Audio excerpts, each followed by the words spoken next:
working hard and walking your walk every day. But you can only live your dream by working hard towards it, and that is living your dream.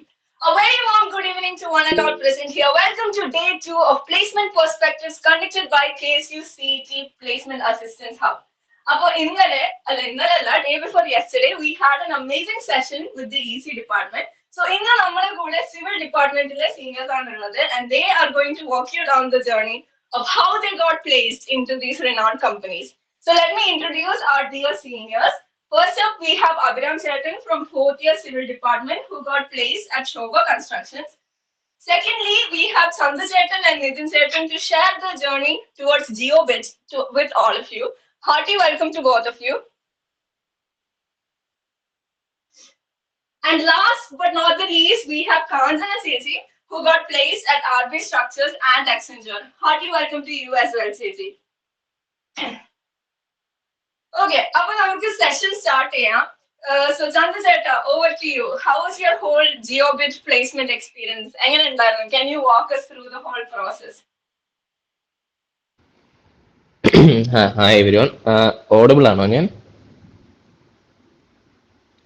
Okay. അപ്പോൾ ഞാൻ actually നമ്മുടെ എന്ന് പറഞ്ഞു കഴിഞ്ഞാൽ ഒരു civil based construction കമ്പനിയാണ്. അവിടുത്തെ water proofing പ്രോഡക്ട്സിന്റെ sales engineers ആയിട്ടാണ് ഞാനും ഇതിനും പിന്നെ അഭിനവയിൽ നമ്മൾ 3 പേരെ എടുത്തത് അവിടെ കമ്പനി പ്ലേസ്മെന്റിൽ. പ്ലേസ്മെന്റ് പ്രൊസീജിയർ എന്ന് പറഞ്ഞു കഴിഞ്ഞാൽ ജനറലി ആദ്യം നമുക്ക് ഒരു GD ആയിരുന്നു ഉണ്ടായിരുന്നത്. GDന്ന് നേരെ സെലക്ട് ആയവർക്ക് ഒരു ഫേസ് ടു ഫേസ് ഇന്റർവ്യൂ ആണ് ഉണ്ടായിരുന്നത്. അപ്പോൾ GDക്കൊക്കെ മീൻസ് എല്ലാവരും മെയിനായിട്ടും നിങ്ങൾ ഇപ്പോൾ ബിടെക് കഴിഞ്ഞ് പ്ലേസ്മെന്റ് ആണ് കൂടുതൽ ഫോക്കസ് ചെയ്യുന്നതെങ്കിൽ നിങ്ങൾക്ക് മെയിനായിട്ട് മീൻസ് ഇപ്പോൾ എല്ലാ കമ്പനീസും ഒരു 80-85% കമ്പനീസ് ആയാലും ഫസ്റ്റ് അവർക്ക് ഒരു റിട്ടേൺ ടെസ്റ്റ് കാണും. ഇപ്പോൾ കോറാണ് നോക്കുന്നതെങ്കിൽ റിട്ടേൺ ടെസ്റ്റ് കാണും, അല്ലാത്തതിനും റിട്ടേൺ ടെസ്റ്റ് ഉണ്ടാവും. പക്ഷെ കോർ കമ്പനീസ് ആണ് നിങ്ങൾ നോക്കുന്നതെങ്കിൽ കോർ സബ്ജക്ട്സ് ആയിട്ട് കുറച്ചുകൂടെ ഫെമിലിയർ ആയിരിക്കണം. റിട്ടേൺ ടെസ്റ്റ് കഴിഞ്ഞ് കഴിഞ്ഞാൽ ബാക്കി നമ്മൾ മെയിനായിട്ട് നോക്കുന്നതെന്ന് പറഞ്ഞു കഴിഞ്ഞാൽ നമ്മുടെ കമ്മ്യൂണിക്കേഷൻ സ്കിൽസും പിന്നെ അതേപോലെ തന്നെ നമ്മുടെ ഒരു അവർക്ക് പ്ലേസിങ് ആയിട്ട് തോന്നണം നമ്മൾ കാണുമ്പോഴത്തേക്ക്. അതായത് നമ്മളൊരു കോൺഫിഡൻസ് ആയാലും നമ്മൾ എന്ത് പറയുന്നതെന്ന് നമ്മൾ പക്ക കോൺഫിഡൻ്റ് ആയിട്ട് പറയണം. അതാണ് അവർ മെയിനായിട്ട് മിക്ക കമ്പനീസും നോക്കുന്നത്. അപ്പം നമുക്ക് മെയിനായിട്ടും അതായിരുന്നു. നമുക്ക് റിട്ടേൺ ടെസ്റ്റ് ഒന്നും ഇല്ലായിരുന്നു, ഒരു GDയും പിന്നെ ഇൻ്റർവ്യൂ ആയിരുന്നു ഉണ്ടായിരുന്നത്. അപ്പം എല്ലാവരും നമ്മൾ ഈ കോർ സബ്ജക്ട്സ് ഇല്ലെങ്കിൽ ആപ്റ്റിറ്റ്യൂഡ് ആയാലും അതിൻ്റെ കൂടെ തന്നെ എല്ലാവരും നിങ്ങളുടെ ഒരു കമ്മ്യൂണിക്കേഷൻ സ്കിൽസും കാര്യങ്ങളൊക്കെ മെയിനായിട്ടും ലാംഗ്വേജിലുള്ള ഒരു എബിലിറ്റിയും കാര്യങ്ങളൊക്കെ കൂടുതലും ഡെവലപ്പ് ചെയ്യാൻ നോക്കുക സൈഡിൽ കൂടെ. ഇപ്പോൾ പ്ലേസ്മെൻറ്റ്സ് നോക്കുന്നവരാണെങ്കിൽ ഇപ്പം അറിയാമല്ലോ, നമ്മളിപ്പോൾ സിവിൽ ഡിപ്പാർട്ട്മെൻറ്റിൽ കഴിഞ്ഞ വർഷം വെച്ച് നോക്കുവാണെങ്കിൽ കമ്പനീസ് വന്നത് ഭയങ്കര കുറവാണ് വന്നത്. കൂടിപ്പോയ വളരെ കുറച്ച് കമ്പനീസേ വന്നിട്ടുള്ളൂ. അതേപോലെ തന്നെ കഴിഞ്ഞ വർഷം IBS വന്നതെന്ന് പറഞ്ഞ് IBS വന്നിട്ടുണ്ടായിരുന്നു, പക്ഷെ സിവിൽ എടുത്തിട്ടില്ലായിരുന്നു. കോളേജ് ഫുൾ IBS വന്നു, പക്ഷെ സിവിൽ ഡിപ്പാർട്ട്മെന്റ് മാത്രം എടുത്തിട്ടില്ല. സിവിൽ വേണ്ട എന്നുള്ള രീതിക്കാണ് വന്നത്. ഇപ്പോൾ സിവിൽ ഡിപ്പാർട്ട്മെന്റ് ബേസ് ചെയ്താണ് ഞാൻ പറയുന്നത്. ഇപ്പോൾ സിവിലിൽ ഭയങ്കര കുറവ് പ്ലേസ്മെന്റ്സ് കഴിഞ്ഞ വർഷം വന്നത് നമ്മളെ ബാച്ചിൽ. അപ്പോൾ അടുത്ത വർഷം എങ്ങനെയാണെന്ന് എനിക്ക് അറിയത്തില്ല. അപ്പോൾ നിങ്ങൾ മെയിനായിട്ടും ഇതേപോലെ ഈ സബ്ജക്ട് നോളജിൻ്റെ കൂടെ ഈ കമ്മ്യൂണിക്കേഷൻ സ്കില്ലും കാര്യങ്ങളൊക്കെ ഭയങ്കരമായിട്ട് ഡെവലപ്പ് ചെയ്യാൻ നോക്കുക. കാരണം കഴിഞ്ഞ പറഞ്ഞ കോർ കമ്പനീസിന് മാത്രമേ ഫിസിക്കൽ ഒരു റിട്ടേൺ ടെസ്റ്റ് ഉണ്ടായിരുന്നുള്ളൂ ഓൺലൈൻ വഴി. ഓൺലൈനും ഓഫ്ലൈൻ ടെസ്റ്റ് വയ്ക്കുന്ന കമ്പനീസും ഉണ്ട്. അതിനുശേഷം ഇവർ കൂടുതലും നോക്കുന്നത് ഇന്റർവ്യൂ GD. അപ്പം GDക്ക് വേണ്ടിയിട്ടുള്ള ഒരു ജനറൽ സബ്ജക്ട്സ്, അപ്പം നമുക്ക് ചുറ്റും നടക്കുന്ന കുറച്ച് ജനറൽ ആയിട്ടുള്ള കുറച്ച് കാര്യങ്ങളെ കുറിച്ചൊക്കെ കുറച്ച് അറിഞ്ഞിരിക്കണം, എന്നാലേ നമുക്ക് ഈ GDയിലൊക്കെ പെർഫോം ചെയ്യാൻ പറ്റത്തുള്ളൂ. അപ്പോൾ എനിക്ക് GeoBitൻ്റെ കാര്യം പറയാം. അതിനെക്കുറിച്ച് നമുക്കുണ്ടായ കാര്യങ്ങൾ ഞാൻ കൂടുതൽ പറയാം. പക്ഷേ ഞാൻ ഇപ്പം നേരത്തെ പറഞ്ഞതെല്ലാം ജനറലി എല്ലാവരും അറിഞ്ഞിരിക്കേണ്ട കുറച്ച് കാര്യങ്ങളാണ്. പക്ഷേ GeoBitൽ നമുക്ക് വേണ്ടിയിരുന്നതെന്ന് പറഞ്ഞാൽ GD ആയിരുന്നു ഫസ്റ്റ്. GD നമ്മളൊരു 10-45 പേരുണ്ടായിരുന്നു, അതിൽ നിന്ന് 3 പേരെ എടുത്തത്. അപ്പോൾ അതിനെ നമ്മളൊരു ആദ്യം കുറച്ച് ഗ്രൂപ്പായിട്ട് 10 പേരോ 8 പേരോ എന്തോ ഉള്ള ഒരു ഗ്രൂപ്പായിട്ട് തിരിച്ചിട്ട് GD ഉണ്ടായിരുന്നു. GD എല്ലാം ജനറൽ ടോപ്പിക്സ് ആണ്, നോർമലി കണ്ടിരിക്കുന്ന കുറച്ച് ടോപ്പിക്സ് ആയിരുന്നു. പക്ഷെ നമ്മുടെ ഗ്രൂപ്പിന് വന്നതെന്ന് പറഞ്ഞാൽ കുറച്ച് വെറൈറ്റി ആയിട്ടുള്ള ഒരു ടോപ്പിക് ആയിരുന്നു. അതായത് വിഴിഞ്ഞം പോർട്ടായിരുന്നു നമ്മുടെ ടോപ്പിക്ക്. അപ്പം അതിനെക്കുറിച്ച് സംസാരിക്കണം, ഡിസ്കസ് ചെയ്യണം. അപ്പോൾ ആദ്യം എല്ലാവർക്കും ഇൻഡിവിജ്വലായിട്ട് അവരുടേതായ ഐഡിയാസും കാര്യങ്ങളും സംസാരിക്കാനുള്ള ഒരു ഓപ്പർച്യൂണിറ്റി അവർ തരും. ആദ്യം എല്ലാവരും ഇൻഡിവിജ്വലായിട്ട് 2 മിനിറ്റ് സംസാരിക്കണം. അതിനുശേഷമാണ് GD സ്റ്റാർട്ട് ചെയ്യുന്നത്. അപ്പം GDക്ക് എൻ്റെ എക്സ്പീരിയൻസ് വെച്ച് ഞാൻ പറയുന്നതെന്ന് വെച്ച് കഴിഞ്ഞാൽ, എല്ലാവരും ആദ്യമേ ജി ഡി എന്നൊക്കെ കേൾക്കുമ്പോഴത്തേക്കും നമ്മൾ ഭയങ്കരമായിട്ട് കൂടുതൽ സംസാരിച്ചാൽ നമുക്ക് കിട്ടും എന്നുള്ളൊരു ഇതല്ല ജി ഡി ആക്ച്വലി. നമ്മൾ ഇപ്പോൾ കുറച്ച് സംസാരിച്ചാലും നമ്മൾ ഫാക്ട്സ് ആണ് പറയുന്നതെങ്കിൽ നമുക്ക് കിട്ടും. അങ്ങനെയായിരുന്നു നമ്മുടെ ഗ്രൂപ്പിൽ നിന്ന് ഒരു 3 പേര്, 3 പേര് എടുത്തായിരുന്നു. നമ്മുടെ ഗ്രൂപ്പിൽ നിന്ന് ജി ഡിയിലെ നമ്മുടെ ഗ്രൂപ്പിൽ നിന്ന് 3 പേര് എടുത്തായിരുന്നു. അതിൽ ഒന്ന് ഞാനും പിന്നെ ഒന്ന് നിതിനുമായിരുന്നു. നിതിന് ഞാനും പ്ലേസ്ഡ് ആയി, പക്ഷെ വേറെ ഒരാളും കൂടെ ഉണ്ടായിരുന്നു. അതിൽ പക്ഷേ ഇൻ്റർവ്യൂവിന് പോയായിരുന്നു അവന്. അപ്പോൾ നമ്മളെ ആക്ച്വലി നമ്മൾ 3 പേരും ഭയങ്കരമായിട്ട് സംസാരിച്ചില്ല, കുറച്ചേ സംസാരിച്ചുള്ളൂ. പക്ഷെ നമ്മളെയും കാട്ടിയും സംസാരിച്ച വേറെയും കുട്ടികളുണ്ടായിരുന്നു നമ്മുടെ ഗ്രൂപ്പിൽ. കുറേ സംസാരിച്ചായിരുന്നു. പക്ഷേ നമ്മളിപ്പോ ചുമ്മാ അവിടെ നിന്ന് ഇവിടെ നിന്ന് എന്തെങ്കിലുമൊക്കെ എടുത്ത് സംസാരിച്ചിട്ട് കാര്യമില്ല. നമ്മൾ പറയുന്നത് കൃത്യമായിട്ടും അവരെ അവതരിപ്പിക്കുന്ന രീതിയും കാര്യങ്ങളൊക്കെ അവർ നോക്കുന്നു. പിന്നെ അതുപോലെ തന്നെ നമ്മൾ ബാക്കി കുട്ടികളുടെ ചാൻസ് കളഞ്ഞുകൊണ്ട് നമ്മൾ സംസാരിക്കുന്ന രീതി അതും അവർ ചെക്ക് ചെയ്യണം. നമ്മളിപ്പോൾ ബാക്കിയുള്ളവരെ ഇന്റർഫിയർ ചെയ്യാൻ പാടില്ല. എല്ലാവർക്കും ചാൻസ് കൊടുക്കുന്ന രീതിക്ക് സംസാരിക്കണം. പക്ഷേ എന്നാലും ബാക്കിയുള്ളവരെയും കാട്ടിയും നമ്മൾ അത്യാവശ്യം നന്നായിട്ട് നമ്മൾ കാര്യങ്ങളൊക്കെ എക്സ്പ്രസ് ചെയ്യുകയും ചെയ്യണം. ഇതാണ് ജി ഡിക്ക് മെയിനായിട്ട് നോക്കേണ്ടത്. നമ്മൾ ചുമ്മാ എന്തെങ്കിലുമൊക്കെ പറഞ്ഞിട്ട് കാര്യമില്ല. പക്ഷെ ബാക്കിയുള്ളവരെ സംസാരിക്കാൻ സമ്മതിക്കാതെ നമ്മൾ കുറേ സംസാരിച്ചിട്ടും കാര്യമില്ല. മനസ്സിലായില്ലേ? നമ്മൾ സംസാരിക്കുന്നത് നമ്മൾ വൃത്തിക്ക് അവർക്ക് മനസ്സിലാവുന്ന രീതിക്ക് ക്ലിയർ ആയിട്ട് പറഞ്ഞാൽ മതി. അത്രേ ഉള്ളൂ ജി ഡി. നമ്മൾ കുറേ സംസാരിച്ചപ്പോൾ എല്ലാവരുടെയും ജനറലി ജി ഡി എന്നൊക്കെ വിചാരിക്കുമ്പോൾ എല്ലാവർക്കും ഒരു കാര്യമുണ്ട്. അതായത് നമ്മൾ ഭയങ്കരമായിട്ട് ഇഷ്ടംപോലെ സംസാരിച്ച് കഴിഞ്ഞാൽ എടുക്കാനുള്ള ചാൻസ് കൂടുതലാണെന്നുള്ളൊരു ഇതുണ്ട്. പക്ഷെ അത് തെറ്റിദ്ധാരണയാണ്. അങ്ങനെയില്ല. നമ്മൾ കുറച്ച് പറഞ്ഞാലും അത് നമ്മൾ അറിയാനുള്ള നല്ല വാല്യൂബിൾ ആയിട്ടുള്ള പോയിന്റ്സും കാര്യങ്ങളൊക്കെ വെച്ച് എക്സ്പ്രസ് ചെയ്യുക. ബാക്കിയുള്ളവർക്കും കൂടെ സംസാരിക്കാൻ ചാൻസ് കൊടുക്കുക എന്നും പറഞ്ഞ് നമ്മൾ ഫുള്ള് അവരെ സംസാരിപ്പിക്കണം എന്നല്ല. നമ്മൾ നമ്മളെ കാര്യങ്ങൾ പറയണം. പിന്നെ അവർക്കുള്ളൊരിത് കൊടുക്കണം. നമ്മൾ അവരെ ഇൻ്റർഫിയർ ചെയ്ത് ഇങ്ങനെ എപ്പോഴും സംസാരിക്കുക അങ്ങനെയൊക്കെ ചെയ്ത് കഴിഞ്ഞാൽ നെഗറ്റീവായിട്ടാണ് വരുന്നത്. അപ്പം അത് ശ്രദ്ധിക്കേണ്ടത് ജി ഡിക്ക് മെയിനായിട്ടും. ജി ഡിക്ക് ഞാൻ പറഞ്ഞ പോലെ അവർ മെയിനായിട്ട് കമ്മ്യൂണിക്കേഷൻ, നമ്മൾ കമ്പനി വന്നപ്പോഴേ അവർ പറഞ്ഞായിരുന്നു നല്ല കമ്മ്യൂണിക്കേഷൻ സ്കിൽസ് ഉള്ളവരെ നോക്കുന്ന എന്നുള്ളൊരു ഇതുണ്ടായിരുന്നു ആദ്യമേ. അപ്പോൾ മെയിനായിട്ട് നമുക്കതാ നോക്കിയത്. പിന്നെ അതിനുശേഷം ഇൻ്റർവ്യൂ ആയിരുന്നു. ഇൻ്റർവ്യൂ ആക്ച്വലി HR ആയിട്ടുള്ള ഒരു ഇൻ്റർവ്യൂ ആയിരുന്നു അത്. അതിൽ നമ്മുടെ ഇൻറ്റേൺഷിപ്പും കാര്യങ്ങളൊക്കെ ചോദിക്കുന്നുണ്ട് അവർ. പിന്നെ അല്ലാതെ ജനറൽ ആയിട്ടുള്ള കുറേ കാസ്റ്റ് ക്വസ്റ്റ്യൻസ് ചോദിച്ചിട്ടുണ്ട്. പിന്നെ നമ്മുടെ ഇതേപോലെ ഒരു സെയിൽസ് എഞ്ചിനീയർ പോസ്റ്റ് ആയതുകൊണ്ട് തന്നെ സെയിൽസിൻ്റെ കാര്യങ്ങളും കൂടുതൽ അവർ ചോദിക്കുന്നുണ്ട്.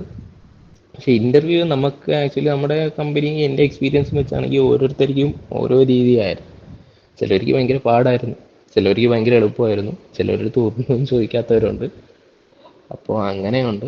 അപ്പോൾ എനിക്ക് ഇത്രേ പറയാനുള്ളൂ. മെയിനായിട്ടും ജി ഡി നിങ്ങൾ ഫോക്കസ് ചെയ്യാം. യൂട്യൂബിലും കാര്യങ്ങളും ഇതേപോലെ തന്നെ കാര്യങ്ങളും ചുറ്റുമുള്ള കാര്യങ്ങളെക്കുറിച്ചൊക്കെ ഒന്ന് അറിഞ്ഞിരിക്കണം. എന്നാലും നമുക്ക് ജി ഡിക്ക് പെർഫോം ചെയ്യാൻ പറ്റൂ. നന്നായിട്ട് സംസാരിക്കണം. നമുക്ക് പറയാൻ എന്താണോ ഉള്ളത് അത് വൃത്തിക്ക് പറയണം. അത്രേ ഉള്ളൂ ജി ഡിക്ക്. നമ്മൾ എന്തെങ്കിലുമൊക്കെ പറഞ്ഞിട്ടാലും പറയുന്നത് തെറ്റാണ് അല്ലെങ്കിൽ ഇൻവാലിഡ് ആയിട്ടുള്ള പോയിന്റ്സ് ആണെങ്കിൽ ചാൻസസ് കുറവായിരിക്കും. അപ്പോൾ എനിക്കത് പറയാനുള്ളൂ മെയിനായിട്ടും ജി ഡി. എനിക്ക് എൻ്റെ എക്സ്പീരിയൻസ് വെച്ചാണ് ഞാൻ പറഞ്ഞത്. ജി ഡിക്കും കമ്മ്യൂണിക്കേഷൻ സ്കിൽസും ജനറൽ നോളേജും കാര്യങ്ങളൊക്കെ ജസ്റ്റ് ഒന്ന് നോക്കി വെച്ചിരുന്നാൽ യൂസ്ഫുൾ ആയിരിക്കും പ്ലേസ്മെൻറ്റ് നിങ്ങൾ ഇരിക്കപ്പോഴത്തേക്കും കാര്യങ്ങളെല്ലാം. അത്രേ ഉള്ളൂ. Okay, thank you so much Chandu ചേട്ടാ. ആർക്കെങ്കിലും എന്തെങ്കിലും ക്വസ്റ്റ്യൻസ് ചോദിക്കാനുണ്ടോ ചേട്ടനോട്? ഇഫ് യു ഹാവ് പ്രോബ്ലംസ് പറയാൻ ബുദ്ധിമുട്ടാണെങ്കിൽ കമന്റ് ബോക്സിൽ ഇട്ടാലും മതി.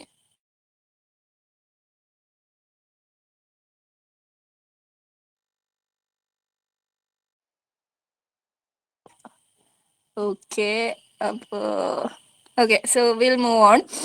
അപ്പോ അടുത്തത് കാഞ്ചന ചേച്ചി, ഓവർ ടു യു. ഹലോ, ഞാൻ ഓഡിബിൾ ആണോ? ചേച്ചി കേൾക്കാം.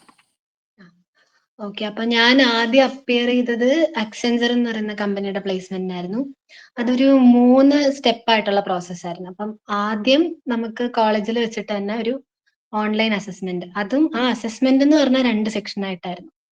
അതായത് ഒന്ന് നമ്മുടെ ആപ്റ്റിറ്റ്യൂഡ് പ്ലസ് നമ്മുടെ ടെക്നിക്കൽ ക്വസ്റ്റ്യൻസ്. പിന്നെ അത് പാസ് ആയിട്ടുണ്ടെങ്കിൽ അതിനൊരു ഒരു പാസ് മാർക്ക് ഉണ്ട്. അത് കിട്ടിയിട്ടുണ്ടെങ്കിൽ നമുക്ക് അടുത്ത കോഡിംഗ് സെക്ഷനിലോട്ട് പോവാം. അപ്പൊ ഈ കോഡിംഗ് സെക്ഷൻ കഴിഞ്ഞൊരു കുറച്ചൊരു 3-4 hours കഴിഞ്ഞപ്പോൾ തന്നെ നമുക്ക് മെയിൽ വരും, അതായത് നമ്മൾ പാസ്സായിട്ടുണ്ടോ ഇല്ലയോ എന്നുള്ള കാര്യങ്ങൾ. അപ്പൊ അതും കഴിഞ്ഞൊരു 3-4 ദിവസം കഴിഞ്ഞിട്ട് ഒരു കമ്മ്യൂണിക്കേഷൻ അസസ്മെന്റ് ഉണ്ട്. ഈ കമ്മ്യൂണിക്കേഷൻ അസസ്മെന്റ് എന്ന് വെച്ചാൽ അത് നമ്മളെ എലിമിനേറ്റ് ചെയ്യുന്ന ഒരു റൗണ്ട് പോലെയൊന്നും അല്ല, പക്ഷെ അത് നമ്മുടെ അതിന്റെ മാർക്സ് നമ്മുടെ ഈ ഫസ്റ്റത്തെ ഇന്റർവ്യൂ, ഫസ്റ്റത്തെ ഓൺലൈൻ അസസ്മെന്റ് കൂടെ കൂട്ടിയിട്ട് എടുക്കുന്ന ഒരു മാർക്കാണ്. അപ്പൊ കമ്മ്യൂണിക്കേഷൻ അസസ്മെന്റിൽ ഭയങ്കര ബേസിക് ആയിട്ട് നമ്മുടെ മെയിൻ ആയിട്ട് ലാംഗ്വേജ് ഭയങ്കരമായിട്ട് ചെക്ക് ചെയ്യുന്നുണ്ടായിരുന്നു. അതായത് ഇപ്പം നമ്മുടെ ഒരു AI വോയിസിൽ, ഒരു ഗൂഗിൾ അസിസ്റ്റന്റ് വോയിസിൽ നമുക്കൊരു ഒരു വലിയൊരു സ്റ്റോറി പറയും. വലുത് മീൻസ് ഒരു 10 സെന്റൻസ് ഒക്കെ വരും. അപ്പൊ അതിൽ നമ്മൾ മാക്സിമം ഡീറ്റെയിൽസ്, നമ്മൾ ഒരു തവണ അത് കേൾക്കാൻ പറ്റത്തുള്ളൂ, മാക്സിമം ഡീറ്റെയിൽസ് നമ്മൾ കളക്ട് ചെയ്തിട്ട് അത് തിരിച്ച് പറയുക. പിന്നെ ഒരു സെന്റൻസ് എഴുതി കാണിക്കും, അത് നമുക്ക് പറ്റുന്ന രീതിയിൽ പ്രൊണൗൺസ് ചെയ്ത് വായിക്കുക, അങ്ങനത്തെ ഒരു കാര്യമാണ്. അപ്പൊ ഈ കമ്മ്യൂണിക്കേഷൻ അസസ്മെന്റും കഴിഞ്ഞിട്ട് ഒരു 10-15 ദിവസത്തിനകത്ത് നമുക്ക് ഇന്റർവ്യൂവിന്റെ മെയിൽ വരും. അപ്പോൾ ഇന്റർവ്യൂവിന് എനിക്ക് പ്യുവർലി HR ആയിരുന്നു. ടെക്നിക്കൽ ക്വസ്റ്റ്യൻസ് ഒക്കെ ഭയങ്കര അത്രയ്ക്കൊന്നും ചോദിച്ചില്ല, പക്ഷെ റെസ്യൂമെ നന്നായിട്ട് ഫോക്കസ് ചെയ്താണ് ക്വസ്റ്റ്യൻസ് വന്നത്. ഈവൻ ഞാൻ NSSന്റെ സർട്ടിഫിക്കറ്റ് വെച്ചിരുന്നത് പോലും അതൊക്കെ ചോദിച്ചിട്ടുണ്ട്. NSSൽ എന്തൊക്കെയാ ചെയ്യുന്നത് അതുവരെ ചോദിച്ചു അവര്.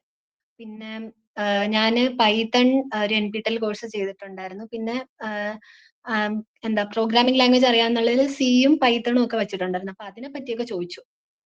അതായത് ഇൻഡെപ്ത് ആയിട്ട് ടെക്നിക്കൽ ക്വസ്റ്റ്യൻസ് അല്ല, പക്ഷെ റെസ്യൂമെ നന്നായിട്ട് ഫോക്കസ് ചെയ്ത് കുറെ കാര്യങ്ങൾ ചോദിച്ചിട്ടുണ്ട്. ഇന്റേൺഷിപ്പിനെ പറ്റി ചോദിച്ചു. ഇത് ആക്ച്വലി സിവിൽ ബേസ്ഡ് കമ്പനി അല്ല, എന്നിട്ട് കൂടി ഞാൻ സിവിലിൽ ചെയ്ത ഇന്റേൺഷിപ്പിനെ പറ്റി നല്ല ഡീറ്റെയിൽ ആയിട്ട് ചോദിച്ചിട്ടുണ്ടായിരുന്നു, എന്തൊക്കെയാണ് അവിടെ ചെയ്തത് എന്നുള്ള കാര്യങ്ങൾ. പിന്നെ ഇന്റർവ്യൂ കഴിഞ്ഞിട്ട് വീണ്ടും ഒരു 10-15 ദിവസം കഴിഞ്ഞിട്ടാണ് ഇപ്പൊ നമ്മൾ സെലക്ടഡ് ആയോ അല്ല എന്നുള്ളൊരു മെയിൽ വന്നത്. അതായിരുന്നു അക്സെഞ്ചറിന്റെ. RB സ്ട്രക്ചേഴ്സിന്റെ എല്ലാ പ്രോസസ്സും ഒരൊറ്റ ദിവസം കൊണ്ട് തീർന്നു. നമ്മള് വന്നവരെ എല്ലാവരെയും കൊണ്ട് ഒരു എക്സാം എഴുതിപ്പിച്ചു. അത് MCQ ക്വസ്റ്റ്യൻസ് ആയിരുന്നു. അത് പേപ്പർ തന്നിട്ട് പ്രിന്റഡ് ആയിട്ടുള്ള ക്വസ്റ്റ്യൻസ് നമ്മൾ ചെയ്തു. അത് കഴിഞ്ഞിട്ട് അതിന് സെലക്ട് ആവുക ഇല്ല അങ്ങനെയില്ല, ആരൊക്കെ ഈ എക്സാം അറ്റൻഡ് ചെയ്തു അവരെല്ലാവരും ഇന്റർവ്യൂവിന് സെലക്ട് ആവുമായിരുന്നു. ഇന്റർവ്യൂവിന് കയറാൻ പറഞ്ഞു. ഇന്റർവ്യൂവിന് ചോദിച്ചത് കോറിൽ സിവിലിൽ ബേസ്ഡ് കുറെ ബേസിക് ക്വസ്റ്റ്യൻസ് ചോദിച്ചു. ബേസിക് നോളജ് ടെസ്റ്റ് ചെയ്യാൻ വേണ്ടി എന്റെ അടുത്തൊരു 3-4 ക്വസ്റ്റ്യൻസ് ചോദിച്ചു. പക്ഷെ ഭയങ്കര ഹാർഡ് ആയിട്ടുള്ള അങ്ങനെ ഒരുപാട് ചിന്തിക്കേണ്ടി വരുന്ന ക്വസ്റ്റ്യൻസ് അല്ല, പക്ഷെ ബേസിക് കാര്യങ്ങളാണ്. അത് കഴിഞ്ഞിട്ട് അവരൊരു ഐസോമെട്രിക് വ്യൂ കാണിക്കും, ഒരു പിക്ചർ കാണിക്കും. ഇപ്പൊ എനിക്ക് കിട്ടിയത് ഒരു 3-4 ബ്ലോക്സ് അടുക്കി വെച്ചേക്കുന്നത്, അതിനിടയിൽ ഒരു സ്ക്വയർ ഷേപ്പിൽ ഒരു ഹോൾ ഉണ്ട്. ഇതിന്റെ ഫ്രണ്ട് വ്യൂ അല്ലെങ്കിൽ സൈഡ് വ്യൂ, അങ്ങനെ ഒരു 2 ഫിഗേഴ്സിന്റെ എന്റെ അടുത്ത് വരയ്ക്കാൻ പറഞ്ഞു. ഇതിൽ നമ്മൾ ശ്രദ്ധിക്കേണ്ട കാര്യം, മറ്റേ ആ ഹോള് വരുന്നത് നമ്മൾ ഫ്രണ്ട് വ്യൂയിൽ കാണിക്കുമ്പോൾ ഡോട്ടഡ് ലൈൻ ആയിട്ട് കാണിക്കണം. ഇത് നമ്മൾ എഞ്ചിനീയറിംഗ് ഡ്രോയിങ്ങിൽ പഠിക്കുന്ന ബേസിക് കാര്യമാണ്, പക്ഷെ അത് ആ സമയത്ത് നമുക്കത് ചെയ്യാൻ പറ്റണം. അങ്ങനെ 2 ചോദിച്ചു. അതായിരുന്നു RB സ്ട്രക്ചേഴ്സിന്റെ പ്രോസസ്സ്. ഇതിപ്പോ നിങ്ങൾ കോർ വേണം എന്നുള്ളവര് നന്നായിട്ട് സിവിലിന്റെ ബേസിക്സ് അറിഞ്ഞിരിക്കണം, കാരണം അത് ബേസ് ചെയ്താണ് നമുക്ക് കിട്ടൂല എന്നുള്ളത് ഇരിക്കുന്നത്. പിന്നെ ഇപ്പൊ കോർ തന്നെയല്ല, എല്ലാ കമ്പനീസിലും അപ്പിയർ ചെയ്യാൻ താല്പര്യമുണ്ട്, IT കമ്പനീസ് ഒക്കെ താല്പര്യം ഉണ്ടെന്നുള്ളവര് സൈഡിൽ കൂടെ ഒരു പ്രോഗ്രാമിംഗ് ലാംഗ്വേജ്, ഇപ്പൊ ഞാൻ യൂട്യൂബ് നോക്കിയാണ് പഠിച്ചത്, പൈത്തണും സിയും ഒക്കെ. അപ്പം യൂട്യൂബ് നോക്കി പഠിക്കാം. പിന്നെ NPTELന്റെ കോഴ്സ് ഉണ്ട്, അത് ചെയ്യാം.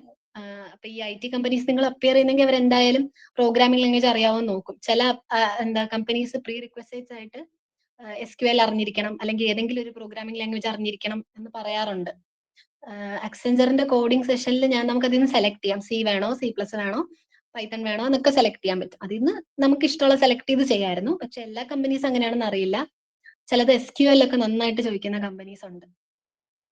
അപ്പോൾ അതനുസരിച്ച് ഇപ്പൊ നിങ്ങൾക്ക് കോർ മാത്രം മതിയെങ്കിൽ പിന്നെ ഈ പ്രോഗ്രാമിംഗ് സൈഡിലോട്ട് പോവേണ്ട ആവശ്യമേ ഇല്ല, കോർ നല്ല ബേസിക് ആയിട്ട് പഠിച്ചാൽ മതി. പക്ഷെ IT കമ്പനീസും കൂടി അപ്പിയർ ചെയ്യാൻ താല്പര്യം ഉണ്ടെങ്കിൽ സൈഡിൽ കൂടെ നമുക്ക് കോഡിങ്ങും കൂടി പഠിക്കണം. Okay, that's all. ഓക്കെ, അല്ല ചേച്ചി ഇപ്പൊ 2 കമ്പനി പ്ലേസ് ആയില്ലേ, അപ്പൊ ഏതാണ് ചൂസ് ചെയ്യാൻ പോണത്? എനിക്ക് RB സ്ട്രക്ചേഴ്സിൽ ഒരു 3 ഇയർ ബോണ്ട് പറഞ്ഞിട്ടുണ്ടായിരുന്നു. അപ്പം കോറാണ് കിട്ടിയത്, പക്ഷെ സ്റ്റിൽ ആ ബോണ്ട് ഉള്ള കാരണം ഞാൻ അക്സെഞ്ചറിൽ പോവാന്ന് വിചാരിക്കും. ഓക്കെ, അപ്പോ RB സ്ട്രക്ചേഴ്സ് അതേപോലെ അക്സെഞ്ചർ ഒക്കെ ടാർഗറ്റ് ചെയ്യുന്നവർക്ക് അത് ഹെൽപ്ഫുൾ ആയെന്ന് വിശ്വസിക്കുന്നു. താങ്ക് യു സോ മച്ച് ചേച്ചി. അപ്പോ നെക്സ്റ്റ് ഐ ഇൻവൈറ്റ് നിതിൻ ചേട്ടൻ ടു ടോക്ക് അബൌട്ട് ഹിസ് ജിയോബിറ്റ് എക്സ്പീരിയൻസ്. ഹലോ, കേൾക്കാമോ? Yes, audible. ആ ഇപ്പൊ പ്രൊസീജിയേഴ്സ്, ഇന്റർവ്യൂ പ്രൊസീജിയേഴ്സും എല്ലാം ചന്തുവും കാഞ്ചനയും കൂടെ പറഞ്ഞു. അപ്പൊ ഞാനത് വലിയ ഡീറ്റെയിൽ ആയിട്ട് പറയുന്നില്ല. ഞാൻ ജസ്റ്റ് പ്രിപ്പറേഷൻ എങ്ങനെയൊക്കെയാണ് എന്ന് പറയാമെന്നാണ് വിചാരിക്കുന്നത്. അപ്പോഴത്തേക്ക് നമുക്ക് അറിയാവുന്ന പോലെ നമുക്കിപ്പം ഹാർഡ് സ്കിൽസും വേണം, സോഫ്റ്റ് സ്കിൽസും വേണം. ഇപ്പോൾ ഹാർഡ് സ്കിൽസ് എന്ന് പറയുമ്പോൾ നമ്മുടെ ടെക്നിക്കൽ സ്കിൽസ്, സോഫ്റ്റ് സ്കിൽസ് എന്ന് പറയുമ്പോൾ നമ്മുടെ ട്രാൻസ്ഫറബിൾ സ്കിൽസ്, ഈ കമ്മ്യൂണിക്കേഷൻ, അതൊക്കെ. അന്നേരം നമ്മൾ ഇന്റർവ്യൂവിനെ അപ്രോച്ച് ചെയ്യുമ്പം ആ ഇന്റർവ്യൂവിൽ അസസ് ചെയ്യുന്ന ഇന്റർവ്യൂവർ ഏകദേശം എന്തായിരിക്കും അസസ് ചെയ്യുന്നത്, ഏകദേശം വെയിറ്റേജ് എങ്ങനെയായിരിക്കും കൊടുക്കുന്നത് എന്ന് ആർക്കെങ്കിലും അറിയോ?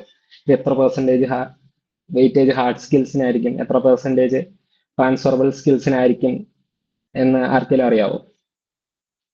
അറിയാവുന്ന ഉണ്ടെങ്കിൽ ജസ്റ്റ് ഒന്ന് കമന്റ് ബോക്സ് ചാറ്റിനകത്ത് ഇട്ടാൽ എനിക്ക് ഞാൻ തന്നെ പറയാം. ഏകദേശം നമ്മൾ ഒരു 20% ഹാർഡ് സ്കിൽസും 80% ട്രാൻസ്ഫറബിൾ സ്കിൽസും ആയിരിക്കും നോക്കുന്നത്. ഹാർഡ് സ്കിൽസ് വേണ്ടാന്നല്ല പറയുന്നത്, നമുക്ക് ഹാർഡ് സ്കിൽസ് എന്തായാലും, ടെക്നിക്കൽ സ്കിൽസ് എന്തായാലും വേണം. പക്ഷെ ഒരു ഇന്റർവ്യൂ പെർസ്പെക്റ്റീവ് വെച്ച് നോക്കുമ്പോഴത്തേക്ക് നമ്മൾ അവിടെ ഹൈലൈറ്റ് ആയിട്ട് ഇരിക്കും നമ്മുടെ ട്രാൻസ്ഫറബിൾ സ്കിൽസ് ആയിരിക്കും. അതുമല്ല, നമ്മളൊരു കമ്പനി കയറി കഴിഞ്ഞാൽ തന്നെ അവിടെ ഗ്രോത്ത് ഉണ്ടാവണമെങ്കിൽ എപ്പോഴും നമ്മുടെ ട്രാൻസ്ഫറബിൾ സ്കിൽസ് നന്നായിട്ടുണ്ടെങ്കിൽ മാത്രമേ നമുക്ക് ഗ്രോത്ത് കിട്ടത്തുള്ളൂ. ഇതിപ്പോ ഒരു പ്രോജക്റ്റ്, കമ്പനിയിൽ ഒരു പ്രോജക്റ്റ് അക്വയർ ചെയ്യാനാണെങ്കിലും നമ്മൾ ആദ്യമേ പ്രസന്റേഷൻ എല്ലാം ചെയ്യണം. അപ്പൊ നമ്മുടെ ട്രാൻസ്ഫറബിൾ സ്കിൽസ് അത്രയും മുന്നിട്ട് നിന്നാലേ നമുക്ക് ആ പ്രോജക്ട്സ് ക്രാക്ക് ചെയ്യാൻ പറ്റത്തുള്ളൂ. അതുപോലെ തന്നെ ഇന്റർവ്യൂ ക്രാക്ക് ചെയ്യാനും പറ്റത്തുള്ളൂ. പിന്നെ നമ്മൾ ട്രാൻസ്ഫറബിൾ സ്കിൽസ് എന്ന് പറയുമ്പോൾ ഏതൊക്കെയാന്ന് പറഞ്ഞാൽ നമ്മുടെ ഫ്ലുവൻ്റ് ആയിട്ടുള്ള English, persuasion skill, rapport building skill, telephone etiquette, meeting etiquette, sales, negotiation, listening, questioning, അങ്ങനത്തെ ഉള്ള സ്കിൽസ് ആണ്. ഇതൊക്കെ നമുക്ക് ഇപ്പം യൂട്യൂബിലെല്ലാം വീഡിയോസ് എല്ലാം കാണും, നമ്മൾ ടെഡ് ടോക്സ് ഒക്കെ കാണും. ഇതൊക്കെ കണ്ട് പിന്നെ നമുക്ക് പബ്ലിക് ആയിട്ടുള്ള ഡിബേറ്റ്സ് അതിലൊക്കെ കയറി നമുക്ക് നമ്മളെ ട്രാൻസ്ഫറബിൾ സ്കിൽസ് ഒക്കെ സെറ്റ് ചെയ്യാവുന്നേ ഉള്ളൂ. പിന്നെ നമ്മൾ അടുത്ത മുന്നോട്ട് പോവുകയാണെങ്കിൽ നമ്മുടെ റെസ്യൂം ബിൽഡ് ചെയ്യാം. നമ്മൾ റെസ്യൂം ബിൽഡ് ചെയ്യുമ്പോഴത്തേക്ക് നമ്മൾ ആദ്യം നോക്കേണ്ട ഒരു കാര്യമാണ് ATS സ്കോർ എന്ന് പറയുന്നത്. ATS സ്കോർ എന്ന് വെച്ചാൽ നമ്മുടെ റെസ്യൂം, ഇപ്പോൾ ഒരു കമ്പനിയിൽ നമ്മൾ റെസ്യൂം അയക്കുകയാണെങ്കിൽ അവർക്ക് ഇഷ്ടം പോലെ ലക്ഷക്കണക്കിന് റെസ്യൂം കിട്ടുമായിരിക്കും. അതിൽ നിന്ന് എല്ലാം നോക്കി സോർട്ട് ചെയ്യാൻ എളുപ്പമുള്ള കാര്യമല്ല. അന്നേരം അവർ എന്തെങ്കിലും സോഫ്റ്റ്വെയർ യൂസ് ചെയ്തിട്ടായിരിക്കും നമ്മുടെ റെസ്യൂം സോർട്ട് ചെയ്യുന്നത്. അപ്പൊ അതിനു വേണ്ടി യൂസ് ചെയ്യുന്ന ഒരു സാധനമാണ് ഈ ATS സ്കോർ എന്ന് പറയുന്നത്. ഇത് ഏകദേശം നമ്മുടെ റെസ്യൂമിന് ഒരു 80% ATS സ്കോർ ഉണ്ടെങ്കിലേ നമുക്ക് നമ്മുടെ റെസ്യൂം അവർ അക്സെപ്റ്റ് ചെയ്യത്തുള്ളൂ. അതിപ്പോ നമ്മുടെ ATS സ്കോർ അറിയണമെങ്കിൽ നമുക്ക് ഓൺലൈനൊക്കെ ഇഷ്ടംപോലെ സൈറ്റ് ഉണ്ട്. നമ്മൾ ആ റെസ്യൂം അതിനകത്ത് അപ്ലോഡ് ചെയ്തിട്ട് ATS സ്കോർ നമുക്ക് അറിയാൻ പറ്റും. അന്നേരം നമ്മളൊരു കമ്പനിയിൽ അപ്ലൈ ചെയ്യുന്നതിന് മുമ്പ് എപ്പോഴും നമ്മുടെ റെസ്യൂം എടുത്ത് ATS സ്കോർ ഒക്കെ നോക്കി, നല്ല ATS സ്കോർ ഉണ്ടോ എന്ന് നോക്കിയിട്ട് വേണം ചെയ്യാൻ. പിന്നെ ആണെങ്കിൽ നമ്മൾ എപ്പോഴും എല്ലാ കമ്പനിയിലും സെയിം റെസ്യൂം തന്നെ അയക്കരുത്. നമ്മൾ ഓരോ കമ്പനിയും നോക്കിയിട്ട് ആ കമ്പനിയുടെ നീഡ് അനുസരിച്ച് നമുക്ക് ആ കമ്പനിയിൽ എന്തെങ്കിലും വാല്യൂ ആഡ് ചെയ്യാൻ പറ്റുന്നുണ്ടോ എന്നുള്ള രീതിയിൽ നമ്മൾ റെസ്യൂം ബിൽഡ് ചെയ്യണം. ഓരോ കമ്പനിക്കും ഓരോ ജോബ് ഡിസ്ക്രിപ്ഷൻ കാണും. ആ ജോബ് ഡിസ്ക്രിപ്ഷൻ വെച്ചാണ് നമ്മൾ റെസ്യൂം ബിൽഡ് ചെയ്യാൻ. അതിനിപ്പം ChatGPT ഒക്കെ ഉണ്ട്. നമ്മൾ ChatGPTക്കകത്ത് ഈ ജോബ് ഡിസ്ക്രിപ്ഷൻ അടിച്ചു കൊടുത്തിട്ട് അതിനനുസരിച്ചുള്ള റെസ്യൂം ഉണ്ടാക്കാൻ പറഞ്ഞാൽ ChatGPT അതിനനുസരിച്ചുള്ള സ്കിൽ സെറ്റ്സും എല്ലാം വെച്ചിട്ടുള്ള റെസ്യൂം ഉണ്ടാക്കി. അത് നമ്മൾ ജസ്റ്റ് എഡിറ്റ് ചെയ്ത് അപ്ലോഡ് ചെയ്യുക മാത്രം മതി. അത് പിന്നെ ഉള്ള കാര്യം എന്ന് വെച്ചാൽ ഇന്റർവ്യൂവിൽ കയറി കഴിയുമ്പോൾ നമ്മൾ ഇന്റർവ്യൂവിനെ അപ്രോച്ച് ചെയ്യുമ്പോൾ വളരെ പ്രൊഫഷണൽ ആയിട്ട് തന്നെ അപ്രോച്ച് ചെയ്യണം. നമ്മൾ ഇന്റർവ്യൂവിന് ഇരിക്കുമ്പോൾ ഭയങ്കര കറക്റ്റ് പോസ്ചർ മെയിൻറ്റെയിൻ ചെയ്ത് ഇരിക്കുക. നമ്മളെ ഇപ്പം ഇന്റർവ്യൂ നമ്മളെ ഭയങ്കര കമ്പനിയായിട്ടൊക്കെ ആയിരിക്കും ചില ഇന്റർവ്യൂവേഴ്സ് ഒക്കെ ചെയ്യുന്നതെന്ന് വെച്ചാൽ ഭയങ്കര കമ്പനിയായിട്ട് ക്ലോസ് ആയിട്ട് കോമഡി ഒക്കെ പറഞ്ഞിട്ടായിരിക്കും ഇന്റർവ്യൂ. പക്ഷെ നമ്മൾ ആ ഒരു രീതി പോലെ നമ്മൾ പ്രൊഫഷണൽ ആയിട്ട് തന്നെ ഇരിക്കുക. എന്നിട്ട് നമ്മളെപ്പോഴും അവസാനം എല്ലാ ഇന്റർവ്യൂവിനും ലാസ്റ്റ് നമുക്ക് എന്തെങ്കിലും ക്വസ്റ്റ്യൻ ചോദിക്കാനുണ്ടോ എന്ന് ചോദിക്കും. അത് നമ്മൾ ഒരിക്കലും ഒന്നുമില്ല എന്ന് കരുതി വിടരുത്. അത് നമുക്ക് കിട്ടുന്ന ഒരു ഗോൾഡൻ ഓപ്പർച്യൂണിറ്റിയാണ്. നമ്മൾ അതിനകത്ത് അപ്പോൾ എന്താണെന്ന് വെച്ചാൽ നമ്മൾ ആ കമ്പനി നന്നായിട്ട് തറവായിട്ട് നോക്കണം. അവർക്ക് വെബ്സൈറ്റ്സ് ആണ്, അവർ കറങ്ങി ചെയ്യുന്ന പ്രോജക്ട്സ് ആണ്. ഈ പ്രോജക്ട്സ് ഒക്കെ നന്നായിട്ട് പഠിച്ച് അവരുടെ വെബ്സൈറ്റ്സ് ഒക്കെ നോക്കി അവരുടെ എയിം എന്താണ്, അവരുടെ ഓരോ കമ്പനിക്കും ഓരോ ഐഡിയോളജിയാണ്. ആ ഐഡിയോളജി എന്താണ് എല്ലാം നോക്കിയിട്ട് അവരുടെ കമ്പനിയിൽ ഏതെങ്കിലും വരുന്ന അവരുടെ വർക്കിനെ കുറിച്ചൊക്കെ എന്തെങ്കിലും ഡൗട്ട്സ് ഉണ്ടോ അതെല്ലാം നോക്കി അവർക്ക് എന്തെങ്കിലും എക്സ്ട്രാ ആയിട്ട് വാല്യൂ ആഡ് ചെയ്യാൻ പറ്റുന്ന നമുക്ക് എന്തെങ്കിലും അവരുടെ ഇപ്പോൾ ഒരു പ്രോജക്റ്റ് നടക്കുവാണ്. ആ പ്രോജക്റ്റിൽ നമുക്ക് എന്തെങ്കിലും ആഡ് ചെയ്യാൻ അത് ടാസ്ക്, എന്നാൽ നമുക്ക് എന്തെങ്കിലും ആഡ് ചെയ്യാൻ പറ്റുന്നത്, നമുക്ക് എന്തെങ്കിലും ഒരു ചെറിയ ഐഡിയ ഉണ്ടെങ്കിൽ അതൊക്കെ ഈ ഒരു ലാസ്റ്റ് എന്തെങ്കിലും ക്വസ്റ്റ്യൻ ഉണ്ടോ എന്ന് ചോദിക്കുമ്പോൾ നമുക്ക് പറയാം. അപ്പോഴത്തേക്ക് അവർക്ക് മനസ്സിലാവും നമുക്ക് ആ കമ്പനിയിൽ എന്തെങ്കിലും ആഡ് ചെയ്യാൻ ഒരു കേപ്പബിലിറ്റി ഉണ്ട്, നമ്മൾ ആ കമ്പനിയെ കുറിച്ച് തറവായിട്ടാണ് പഠിച്ചിട്ടുണ്ടെങ്കിൽ നമ്മൾ അത്രയും ഡിറ്റർമൈൻഡ് ആണെന്ന് നമുക്ക് ആ ലാസ്റ്റ് ഉള്ള ഒരു ക്വസ്റ്റ്യൻ വെച്ച് മനസ്സിലാവും. പിന്നെ നമുക്ക് ആ ഒരു ഓവറോൾ ഇന്റർവ്യൂവിന്റെ ഒരു ഇതും ഡയറക്ഷനും നമുക്ക് ആ ഒരു ക്വസ്റ്റ്യൻ വെച്ച് നമുക്ക് ആ ഒരു എന്താ പറയുക ഇംപ്രഷൻ തന്നെ മാറ്റിയെടുക്കാൻ പറ്റും. അപ്പോൾ ഇത്രയൊക്കെ ഉള്ളു എനിക്ക് പറയാൻ. ആർക്കെങ്കിലും എന്തെങ്കിലും ഡൗട്ട് ഉണ്ടോ ചോദിക്കാട്ടോ. ഓക്കെ. അപ്പം മറ്റേ നിങ്ങൾക്കൊരു ഇതുണ്ടായിരുന്നെന്ന് പറഞ്ഞില്ലേ, ഗ്രൂപ്പ് ഡിസ്കഷൻ. സോ അത് സെയിം ടോപ്പിക് ആയിരുന്നോ എല്ലാവർക്കും? അല്ല, നമ്മൾ പല പല ഗ്രൂപ്പായിട്ട് ഡിവൈഡ് ചെയ്തിട്ടായിരുന്നു. 8 പേരുള്ള ഗ്രൂപ്പായിരുന്നു. പലർക്കും പല പല ടോപ്പിക്കായിരുന്നു. ഞാനും ചന്തും സെയിം ഗ്രൂപ്പായിരുന്നു. ഞങ്ങൾക്ക് കിട്ടിയ ടോപ്പിക്കായിരുന്നു വിഴിഞ്ഞം പോർട്ടിൻ്റെത്. അതേപോലെ മറ്റേ ഗ്രൂപ്പിന് EV എന്തുമായിരുന്നു. പിന്നെ വേറെ ഏതോ ഗ്രൂപ്പിൽ കോവിഡിനെ ബേസ് ചെയ്തിട്ട് എന്തോ ഉള്ള ടോപ്പിക്കായിരുന്നു. പിന്നെ ഗ്രൂപ്പ് ഡിസ്കഷനെ പറയുമ്പോഴത്തേക്ക് ചന്തു പറഞ്ഞു നമ്മളെപ്പോഴും ഭയങ്കരമായിട്ട് സംസാരിക്കാൻ, മീൻസ് ഓവറായിട്ട് സംസാരിക്കില്ല, ബാക്കിയുള്ളവർക്കൊക്കെ സ്പേസ് കൊടുക്കണം. നമുക്കപ്പം എങ്ങനെയാണെന്ന് വെച്ചാൽ ബാക്കിയുള്ളവർ നമ്മൾ പറഞ്ഞു കഴിഞ്ഞിട്ട് നമ്മൾ മിണ്ടാണ്ട് നമ്മുടെ കാര്യം നോക്കിയിരിക്കുകയല്ല ചെയ്യേണ്ട. നമ്മളെപ്പോഴും ബാക്കിയുള്ളവർ പറയുന്നത് ശ്രദ്ധിക്കണം. ലിസണിങ് സ്കിൽസ് ഭയങ്കര അത്യാവശ്യമാണ്. അപ്പോഴത്തേക്ക് ബാക്കിയുള്ളവരെല്ലാം പറയുന്നത് ശ്രദ്ധിച്ച് നമ്മൾ വേണമെങ്കിൽ ഒരു ചെറിയ ഹാൻഡ് ബുക്ക് എല്ലാം കരുതിയിട്ട് അവർ പറയുന്ന പോയിന്റ്സ് നോട്ട് ചെയ്യുന്നതൊക്കെ നോട്ട് ചെയ്യാം. പിന്നെ അഥവാ ഒരാളിങ്ങനെ കണ്ടിട്ട് ഇത് ജഡ്ജ് ചെയ്യാൻ കുറെ ആൾക്കാരുണ്ടോ? നമുക്ക് 3 പേരുണ്ടായിരുന്നു. 3 പേര് നമ്മൾ എന്തൊക്കെയാണ് നമ്മളെ ഫുൾ നോട്ട് ചെയ്യുന്നുണ്ടായിരിക്കും. നമ്മളെ എപ്പോഴാണ് നോക്കുന്നതെന്ന് പറയാൻ പറ്റത്തില്ല. അതായത് നമ്മളെ ജഡ്ജി ആയിരിക്കുന്നവരെ നോക്കരുത്. നമ്മൾ ആ പറയുന്ന ആളെ തന്നെ പറയുന്നത് എന്താണെന്ന് കേട്ട് നോട്ട് ചെയ്തുകൊണ്ട് അത് മാത്രം ശ്രദ്ധിച്ചിരിക്കുക. പിന്നെ ഇപ്പോൾ ഒരാൾ കണ്ടിന്യൂസ് ആയിട്ട് സംസാരിച്ചുകൊണ്ടിരിക്കുകയാണെങ്കിൽ നമുക്കിപ്പം യൂട്യൂബിൽ നോക്കിയാൽ തന്നെ കിട്ടും ഏതൊക്കെ വേർഡ്സ് യൂസ് ചെയ്താണ് ഒരാൾ സംസാരിക്കുന്നതിനകത്ത് ഒരു പോയിന്റ് ആഡ് ചെയ്യുന്നത്, ഒരാളെ ഇന്ററപ്റ്റ് ചെയ്യുന്നത്, എങ്ങനെയാണെന്നൊക്കെ കിട്ടും. നമ്മളെല്ലാം പൊളൈറ്റ് ആയിട്ട് ഓപ്പോസിറ്റ് ചെയ്യുന്ന ആളെ റെസ്പെക്ട് ചെയ്ത് തന്നെ എപ്പോഴും സംസാരിക്കുക. പിന്നെ വേണമെങ്കിൽ ആരുടെ അടുത്തേലും അഭിപ്രായം ചോദിക്കാം. അങ്ങനെയൊക്കെ ചെയ്യാൻ നമ്മളൊരു out of the box think ചെയ്യുന്ന പോലെ എന്തെങ്കിലുമൊക്കെ ചെയ്താൽ ബെറ്റർ ആയിരിക്കും.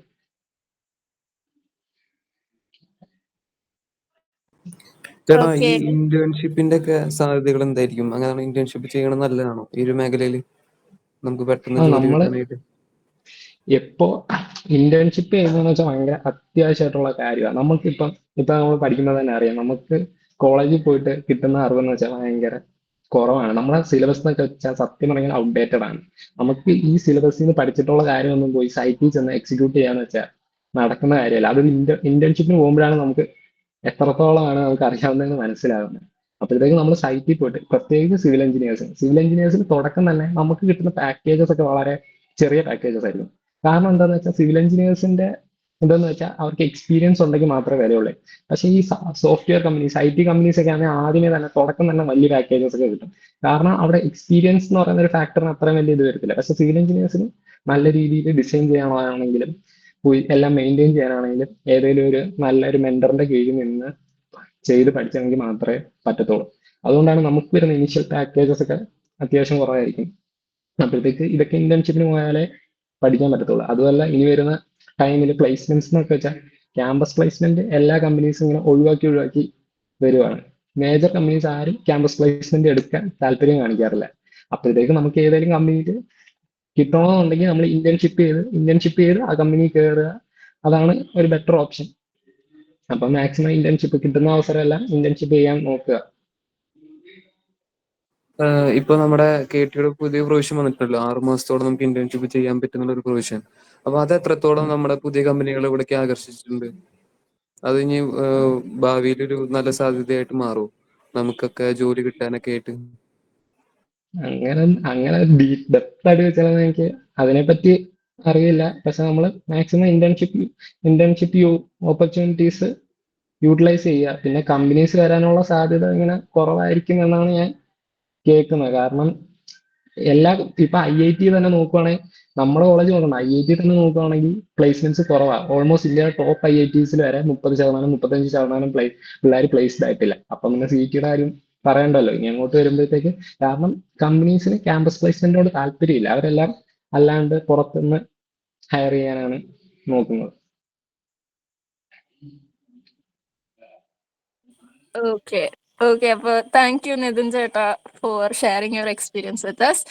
അപ്പൊ ഇനി last and finally we have Abhiram Chetan to share his placement journey towards Shobha Constructions. Abhiram Etta, over to you. Hello, എൻ്റെ ഓഡിയോ ക്ലിയർ ആണോ Meena? Clear. Okay, hi every one. എൻ്റെ പേര് അഭിരാം. ഞാൻ പ്ലേസ്ഡ് ആയത് ശോഭ കൺസ്ട്രക്ഷൻസിലാണ്. സോ നമുക്ക് ശോഭ കൺസ്ട്രക്ഷൻസ് ആയിരുന്നു നമുക്ക് initially ഏറ്റവും ഫസ്റ്റ് വന്ന കോർ കമ്പനി സിവിലിൻ്റെത് ശോഭയായിരുന്നു. അപ്പം നമുക്ക് 13 LP ആണ് പറഞ്ഞേക്കുന്നത്, പ്ലസ് ദുബായിലാണ് പോസ്റ്റിംഗ് വരുന്നത്. നമ്മൾ പ്ലേസ്മെന്റ് എങ്ങനെ കിട്ടി എന്നുള്ള ക്വസ്റ്റ്യൻസിലേക്ക് ആണെങ്കിൽ നമുക്ക് 4 റൗണ്ടായിരുന്നു ഉണ്ടായിരുന്നത്. First was prelims like written round, second ഒരു GD ഉണ്ടായിരുന്നു, തേർഡ് ഒരു technical interview, and fourth one was HR interview. നമുക്കൊരു കഴിഞ്ഞ വർഷം ഞങ്ങളെ സീനിയേഴ്സ് പറഞ്ഞ അനുസരിച്ചാണ് ഞങ്ങൾ പോയത്. ലൈക്ക് ടെക്നിക്കലി കിട്ടിക്കഴിഞ്ഞ് കഴിഞ്ഞാൽ, അതായത് HR ഇന്റർവ്യൂവിൽ എത്തിക്കഴിഞ്ഞാൽ നിങ്ങൾ പ്ലേസ്ഡ് ആയെന്ന് കൺഫേംഡ് ആയിരുന്നു. പക്ഷെ ഇത്തവണ പറ്റിയൊരു പ്രശ്നം എന്ന് വെച്ച് കഴിഞ്ഞാൽ HR റൗണ്ട് കഴിഞ്ഞപ്പോഴും അവർ എലിമിനേഷൻ നടത്തി. അവരുടെ റിക്വയർമെന്റ് ഭയങ്കര കുറവായിരുന്നു. കുറച്ച് മുന്നേ ഇതും പറഞ്ഞ പോലെ കമ്പനീസ് പ്ലേസ്മെന്റ് എടുക്കുന്നത് കുറവാണ്.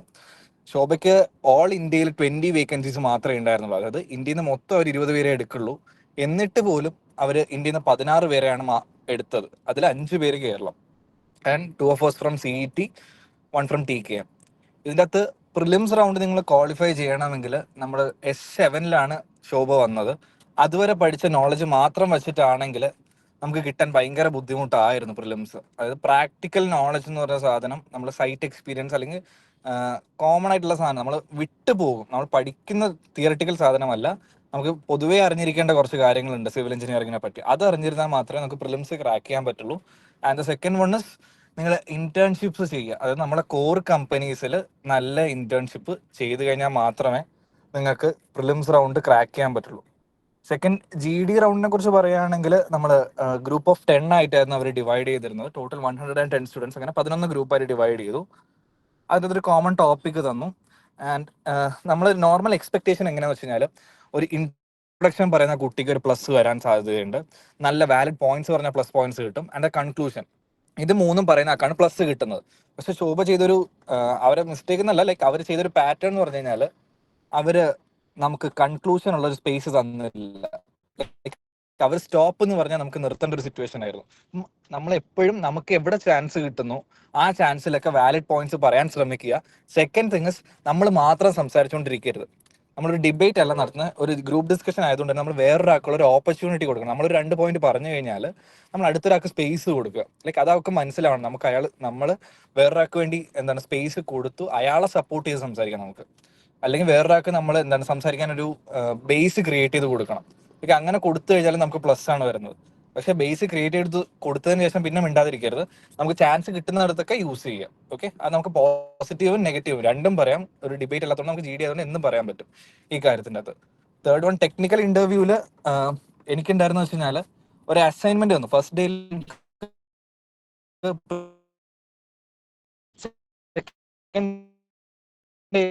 അസൈൻമെന്റ് തന്നു. ഞാനത് തീരെ എക്സ്പെക്ട് ചെയ്തൊരു സാധനമായിരുന്നു. ഒരു 6 പേജ് അസൈൻമെന്റ് എഴുതിയിട്ട് വരാൻ പറഞ്ഞു പിറ്റേ ദിവസത്തേക്ക്.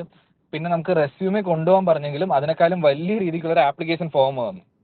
ഇത്രയും സബ്മിറ്റ് ചെയ്തിട്ട് നമ്മൾ യൂഷ്വലി എന്താണ് ചെയ്യുന്നത്, പൊതുവെ ആൾക്കാർ ചെയ്യുന്ന വെച്ചാൽ ChatGPT അല്ലെങ്കിൽ ഗൂഗിൾ ക്രോമിൽ സെർച്ച് ചെയ്തിട്ട് അസൈൻമെന്റ് എഴുതും. അപ്പം ഞാനും സെയിം രീതിക്കാണ് നോക്കിയത്. ലൈക്ക് ലാസ്റ്റ് ഇൻട്രൊഡക്ഷനും കൺക്ലൂഷനും മാത്രം സ്വന്തമായിട്ട് എഴുതി. അപ്പം ഇവർ പിറ്റേ ദിവസം ടെക്നിക്കൽ ഇന്റർവ്യൂവിൽ ഈ കൊടുത്ത അസൈൻമെന്റ് വെച്ചും ക്വസ്റ്റ്യൻസ് ചോദിച്ചു. പിന്നെ നമുക്ക് ബേസിക് ആയിട്ടുള്ള ഇപ്പം ഒരു ക്വസ്റ്റ്യൻ ഞാൻ പറയാം. നോർമലി സൈറ്റിലൊക്കെ കിട്ടുന്ന കമ്പിയുടെ നീളം എത്രയാന്ന് ചോദിച്ചു. നമ്മൾ ടെക്സ്റ്റ് ബുക്കിൽ പഠിക്കാത്തൊരു സാധനമാണ്. 12 മീറ്ററാണ് കമ്പിയുടെ നീളം. സോ ഈ നീളം എത്രയാന്ന് ചോദിച്ചു. അപ്പൊ ഞാൻ പറഞ്ഞു ഇതാണ്. ആൻഡ് സെക്കൻഡ് തിങ് പുള്ളിക്ക് മുംബൈയിൽ നിന്ന് കൊച്ചിയിലേക്ക് ഈ കമ്പി കൊണ്ടുവരണമെങ്കിൽ പുള്ളി എങ്ങനെ കൊണ്ടുവരും. ലൈക്ക് ഇങ്ങനത്തെ ക്വസ്റ്റ്യൻസ് ഒക്കെ ചോദിച്ചാൽ നമ്മൾ ആൻസർ എന്ന് പറഞ്ഞു കഴിഞ്ഞാൽ 6 മീറ്ററിൽ നമ്മൾ ബെൻഡ് ചെയ്തിട്ട് 2ആയിട്ട് ബെൻഡ് ചെയ്തിട്ടാണ് നമ്മൾ കൊണ്ടുവരുന്നത്. അപ്പം ഇതൊക്കെ ബേസിക് നോളജ് ആണ്. ലൈക്ക് അതായത് നമ്മൾ വളരെ മൈന്യൂട്ട് ആയിട്ടുള്ള കാര്യങ്ങളാണ് ചോദിക്കുന്നത്. അപ്പം അതൊക്കെ അറിഞ്ഞിരിക്കണം. സെക്കൻഡ് തിങ് എൻ്റെ അടുത്ത് ടെക്നിക്കലിൽ ചോദിച്ചതെന്ന് വെച്ച് കഴിഞ്ഞാൽ എൻ്റെ ഇന്റേൺഷിപ്പ് ബേസ് ചെയ്ത് കുറച്ച് ക്വസ്റ്റ്യൻസ് ചോദിച്ചു. അതൊക്കെയായിരുന്നു അവർക്ക് എന്താണ് റിക്വയർമെന്റ്, അതൊക്കെ ചോദിച്ചു. ഇപ്പം ശോഭ വന്നത് നമുക്ക് സൈറ്റ് എഞ്ചിനീയർ ഉണ്ട് പോസ്റ്റ്, ക്വാളിറ്റി എഞ്ചിനീയർ ഉണ്ട്, സേഫ്റ്റി എഞ്ചിനീയർ ഉണ്ട്, ലാസ്റ്റ് വൺ ക്വാണ്ടിറ്റി സർവേയിങ്.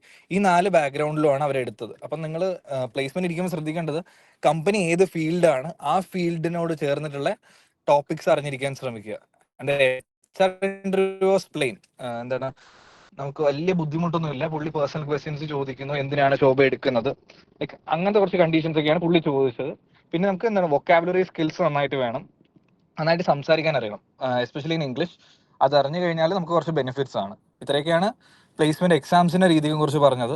പിന്നെ ഫസ്റ്റ് നമുക്ക് ഞാൻ പറഞ്ഞു, ആദ്യം പറഞ്ഞ പോലെ ഫസ്റ്റ് വന്ന കോർ കമ്പനിയാണ് ശോഭ. അതുകൊണ്ട് തന്നെ ഞാൻ പിന്നെ നമ്മുടെ ഡ്രീം പാക്കേജ് ആണ്, സിവിലിന്റെ ഡ്രീം പാക്കേജ് ആണ് ശോഭ എന്ന് പറയുന്നത്. അതിനുശേഷം വേറൊരു പ്ലേസ്മെന്റ്സിനും എനിക്ക് ഇരിക്കാനുള്ള ഒരു ഓപ്ഷൻ ഉണ്ടാവില്ല. അതാണ് ശോഭയെ കുറിച്ച് പറയാനുള്ളത്. പിന്നെ നിങ്ങൾ മാക്സിമം ഇന്റേൺഷിപ്സ് ചെയ്യുക, അതും കോർ കമ്പനിയിൽ തന്നെ ചെയ്യുക. ആൻഡ് ഇപ്പം എന്താണ് KT ഇപ്പം 6 months പ്രൊവിഷൻ തന്നിട്ടുണ്ട്. ആ 6 months നിങ്ങൾ ചെയ്യാൻ എൻ്റെ ഒരു തോട്ട് അനുസരിച്ച് 3 അല്ലെങ്കിൽ മാക്സിമം ഓഫ് 3 months നിങ്ങൾ ഇന്റേൺഷിപ്പ് ചെയ്തിട്ട് ബാക്കി 3 months നിങ്ങൾ വർക്ക് എക്സ്പീരിയൻസ് കിട്ടാൻ ശ്രമിക്കുക. ഇപ്പം നമ്മുടെ കേരളത്തിൽ തന്നെ ഒരുപാട് എഞ്ചിനീയേഴ്സ് ഇങ്ങനെ ട്രെയിനീസിന് എടുക്കുന്നുണ്ട്. പഠിക്കുന്ന സ്റ്റുഡൻസിന് നമുക്ക് ട്രെയിനീസ് ആയിട്ട് എടുക്കുന്ന കുറെ ഫേംസ് ഉണ്ട്. അപ്പം അവിടെ പോയിട്ട് ഒരു 3 month എന്താണ് ട്രെയിനി ആയിട്ട് നിന്ന് കഴിഞ്ഞാൽ നിങ്ങൾക്ക് അത് വർക്ക് എക്സ്പീരിയൻസ് ആയിട്ട് കാണിക്കാൻ പറ്റും. Like even if it 3 months അത് നിങ്ങൾക്ക് ബെനിഫിഷ്യൽ ആയിരിക്കും. അത് നിങ്ങൾക്ക് കണ്ടിന്യൂ ചെയ്യാൻ പറ്റും. പാർട്ട് ടൈം ആയിട്ടും കണ്ടിന്യൂ ചെയ്ത് കഴിഞ്ഞാൽ നിങ്ങൾ experience certificate may be 3 or 6 months ആയിട്ട് നിങ്ങൾക്ക് കാണിക്കാൻ പറ്റും. അത് ഭയങ്കര ബെനിഫിറ്റ്സ് ആണ്. ഇപ്പം നേരത്തെ പറഞ്ഞതുപോലെ നമുക്ക് ഡയറക്റ്റ് ക്യാമ്പസ് റിക്രൂട്ട്മെന്റ് ഇല്ലെങ്കിലും ഓഫ് ക്യാമ്പസ് ആയിട്ട് നിങ്ങൾക്ക് ഇത്ര വർക്ക് എക്സ്പീരിയൻസ് ഉണ്ട്, ഇന്റേൺഷിപ്സ് ചെയ്തിട്ടുണ്ട്, നല്ല ഫേംസിലൊക്കെയാണ് ചെയ്തിട്ടുണ്ടെങ്കിൽ അത് ഒരു പ്ലസ് പോയിന്റ് തന്നെയാണ്. ഇത്രയൊക്കെയാണ് ബേസിക് ആയിട്ട് നിങ്ങൾക്ക് പറഞ്ഞു തരാനുള്ളത്. ആൻഡ് തിയറി നോളജ് വേണം, അതേപോലെ പ്രാക്ടിക്കൽ നോളജ് കൂടെ ഉണ്ടാവണം. ഒന്ന് മിസ് ഔട്ട് ചെയ്ത് പോകരുത്. എന്താണ് കാര്യം, നിങ്ങൾക്ക് പക്ക കോറിൽ തന്നെയാണ് നിൽക്കണ്ടെങ്കിൽ ഈ കാര്യങ്ങൾ സൂക്ഷിക്കുക. ആൻഡ് ദ സെക്കൻഡ് തിങ് അത്യാവശ്യം ബേസിക് സോഫ്റ്റ്വെയർസ് അറിഞ്ഞിരിക്കുക. ഓട്ടോകാഡ് പോലത്തെ ഓട്ടോകാഡ് എന്തായാലും നിർബന്ധമായിട്ട് അറിഞ്ഞിരിക്കേണ്ട ഒരു സാധനമാണ്. കാരണം സൈറ്റിലാണ് നിങ്ങൾക്ക് വർക്ക് വരുന്നതെങ്കിൽ നിങ്ങൾ ഒന്നില്ലെങ്കിൽ CAD ഫയൽ നോക്കിയിട്ടായിരിക്കും പറഞ്ഞു കൊടുക്കുന്നത്. വർക്കേഴ്സിന് നിങ്ങൾക്ക് CAD ഫയൽ മാത്രമേ ഇപ്പം തരുള്ളൂ. അതായത് നിങ്ങൾക്ക് പഴയ പോലെ പേപ്പറും പെന്നിലൊക്കെ സാധനം ഉണ്ടെങ്കിലും ഐഡന്റിഫൈ ചെയ്യാൻ ഏറ്റവും എളുപ്പം എഞ്ചിനീയേഴ്സ് യൂസ് ചെയ്യുന്ന CAD ഫയലാണ്. അതേപോലെ ഇപ്പം അഡ്രാക്ക് പോലത്തെ കമ്പനീസ് ഒക്കെ ആണെങ്കിൽ പ്രൈമവേറ സോഫ്റ്റ്വെയർസ് ഉണ്ട്, ലൈക് ഷെഡ്യൂളിംഗ് സോഫ്റ്റ്വെയർസ് ആണ്. അങ്ങനത്തെ സോഫ്റ്റ്വെയർസ് പഠിക്കുക. ആൻഡ് പിന്നെ നിങ്ങൾക്ക് ഫ്രീലാൻസ് ആയിട്ട് നിൽക്കണമെന്നുണ്ടെങ്കിൽ എപ്പോഴും ഒരു 3D സോഫ്റ്റ്വെയർ ലൈക്ക് റെവിറ്റ് അല്ലെങ്കിൽ 3ds Max പോലത്തെ സോഫ്റ്റ്വെയറും കൂടെ പഠിച്ചു വെച്ചേക്കുക. ഇതൊക്കെയാണ് ബേസിക് ആയിട്ട് എനിക്ക് പറയാനുള്ളത്. പിന്നെ ആർക്കെങ്കിലും എന്തെങ്കിലും ഡൗട്ട്സ് അല്ലെങ്കിൽ അങ്ങനത്തെ കാര്യങ്ങൾ ഉണ്ടെങ്കിൽ നമുക്ക് അത് വെച്ച് ഡിസ്കസ് ചെയ്യാം. Okay. അപ്പോൾ can you actually suggest കുറച്ച് internship companies for juniors? Okay, നമുക്ക് കൺസ്ട്രക്ഷൻ ഫീൽഡ് ആണെങ്കിൽ കേരളത്തിലെ നമ്പർ 1 ഐ തിങ്ക് ഏറ്റവും ബെസ്റ്റ് നിങ്ങൾക്ക് ചെയ്യാൻ പറ്റുന്ന നല്ല വർക്ക് കിട്ടുന്നത് വാഗാഡ് ഉണ്ട്, പിന്നെ ULCCS ഉണ്ട്. Like ULCCS was my internship. അപ്പം എനിക്ക് പക്ക എക്സ്പീരിയൻസ് ആയിരുന്നു. ലൈക്ക് 2 weeks ഞാൻ ചെയ്തപ്പം നിങ്ങൾക്ക് റിക്വസ്റ്റിംഗ് ഓപ്ഷൻ ഉണ്ട്. അപ്പം നിങ്ങളൊരു 5 പേര് അല്ലെങ്കിൽ 10 പേരായിട്ട് ഒരിക്കലും പോകരുത്. ലൈക്ക് എത്രത്തോളം സ്റ്റുഡൻസ് ഇന്റേൺഷിപ്പിന് ഒരുമിച്ച് പോകുന്നു അത്രത്തോളം നിങ്ങൾ പഠിക്കുന്ന കാര്യം കുറവായിരിക്കും. ലൈക്ക് നിങ്ങൾ മാക്സിമം ഇന്റേൺഷിപ്പ് സൈറ്റിൽ ജോളി ആക്കാനൊക്കെ നോക്കും. ലൈക്ക് നിങ്ങൾ 2-3 പേര് പോയിട്ട് ഒരു എഞ്ചിനീയർ അടിയിൽ ഏറ്റവും കുറഞ്ഞ സ്റ്റുഡൻസ് ഇരിക്കുമ്പോഴാണ് അവർ കൂടുതൽ കാര്യം പറഞ്ഞു തരാം. മനസ്സിലായില്ല? അപ്പം ULCCSനൊക്കെ ഒരുപാട് വർക്ക് സൈറ്റ്സ് ഉണ്ട് കേരളത്തിൽ. അപ്പം നിങ്ങൾക്ക് പല രീതിക്ക് പഠിക്കാൻ പറ്റും. So that is one option. Second one is വാഗാഡും കൺസ്ട്രക്ഷൻ ആണ്. റോഡ് കൺസ്ട്രക്ഷൻ, ബ്രിഡ്ജ് കൺസ്ട്രക്ഷൻ ഒക്കെയാണ് വാഗാഡ് വരുന്നത്. So try these 2. ഓക്കെ, വേറെ ആർക്കെങ്കിലും എന്തെങ്കിലും ക്വസ്റ്റ്യൻസ് ഉണ്ടെങ്കിൽ കമന്റ് ബോക്സിൽ ഇടാം. Also another question to all 4 of you, does CGPA matter? CGPA ഇപ്പം ശോഭയുടെ കണ്ടീഷൻ പറയുകയാണെങ്കിൽ അവര് പറഞ്ഞ ടോപ്പ് 30 CGPA എന്നാണ് ഇട്ടേക്കുന്നത്. അതായത് നമ്മുടെ സിവിലിലെ ഏറ്റവും ടോപ്പ് 30 CGPA ഉള്ള സ്റ്റുഡൻസിനാണ് എക്സാമിന് എൻട്രി. അത് നമ്മൾ ഹോസ്റ്റ് ആയിരുന്നില്ല, CUSAT was the host college. അപ്പം അവർക്ക് എക്സെപ്ഷൻ ആയിരുന്നു, ലൈക്ക് എത്ര പേർക്ക് വേണം പാർട്ടിസിപ്പേറ്റ് ചെയ്യാം. പക്ഷെ നമുക്ക് ടോപ്പ് 30 CGPA എന്നുള്ളതായിരുന്നു. സോ ഒരു 8.5 എബോവ് ഒക്കെ എപ്പോഴും മെയിൻറ്റെയിൻ ചെയ്യുന്നത് നന്നായിരിക്കും. പ്രിഫറബിളി ഒരു 8.8 ഒക്കെ കിട്ടിക്കഴിഞ്ഞാൽ ഗുഡ്. അപ്പൊ നിങ്ങൾ കമ്പയർ ചെയ്യണം. ലൈക്ക് നിങ്ങളുടെ ക്ലാസ്സിൽ ബാക്കി എല്ലാവർക്കും 9ന്റെ മുകളിലും നിങ്ങൾക്ക് 8.8 ആണെങ്കിൽ കാര്യമില്ല. നിങ്ങളൊരു ടോപ്പ് 30 വരുന്ന രീതിക്ക് അല്ലെങ്കിൽ ടോപ്പ് 25ന്റെ അകത്ത് CGPA വരുന്ന രീതിക്കൊക്കെ അത്യാവശ്യം പഠിക്കുക. ഓക്കെ, നിതിൻ അത് മീൻസ് അത് ആക്ച്വലി ശോഭയുടെ കാര്യമാണ് അത് ഞാൻ ശോഭയ്ക്ക് മാത്രമേ ഇങ്ങനെ വന്നിട്ടുള്ളൂ. ബാക്കി നമുക്ക് കമ്പനീസ് വന്നതെല്ലാം ആക്റ്റീവ് ബാക്ക്ലോഗ്സ് ഇല്ലാത്ത പിള്ളേരും പിന്നെ ബാക്ക്ലോഗ്സിന്റെ ഹിസ്റ്ററി ഇല്ലാത്ത പിള്ളേരും എടുക്കുന്നത്. അപ്പം മാക്സിമം സപ്ലി ഒന്നും അടിക്കാതിരിക്കാൻ നോക്കുക. സപ്ലി അടിച്ചവരെ പോലും എടുക്കാറില്ല. സപ്ലി അടിച്ച് നമ്മൾ ക്ലിയർ ചെയ്താൽ പോലും എടുക്കാറില്ല. അങ്ങനെയൊക്കെ ഉണ്ട്. ഹിസ്റ്ററി ആക്റ്റീവ് എടുക്കാറുണ്ട്. പിന്നെ ചില കമ്പനീസൊക്കെ 70% ഒക്കെ ചോദിക്കുന്നുണ്ട്. CGPA 7 CGPA എബോ ഒക്കെ ചോദിക്കുന്നുണ്ട്. മെയിനായിട്ട് സപ്ലി ഒന്നും അടിക്കാതിരിക്കുക, അതാണ് മെയിൻ. മിക്ക കമ്പനീസും അങ്ങനെയാണ്, നമ്മളെ കമ്പനീസ് മാത്രമല്ല, വന്നിട്ടുള്ള എല്ലാ കമ്പനീസും അങ്ങനെയാണ്. സപ്ലൈ ഉള്ളവരെ എടുക്കാറുണ്ട്, ബട്ട് സ്റ്റിൽ സപ്ലൈ ഇല്ലാത്തവരെ കൂടുതൽ കമ്പനീസും പ്രിഫർ ചെയ്യുന്നത്. അപ്പോൾ അതൊന്നും ശ്രദ്ധിക്കില്ല. ഓക്കെ. വേറെ ആർക്കെങ്കിലും എന്തെങ്കിലും ക്വസ്റ്റ്യൻസ് ഉണ്ടെങ്കിൽ എടാ, കാഞ്ചന ചേച്ചിനോട് ഒരു ഡൗട്ട് ചോദിക്കാനുണ്ടായിരുന്നു. ഓക്കെ. ചേച്ചി ചേച്ചി ഇപ്പം അസെഞ്ചറിന് വേണ്ടി കോഡിംഗ് പഠിച്ചു പറഞ്ഞില്ലേ?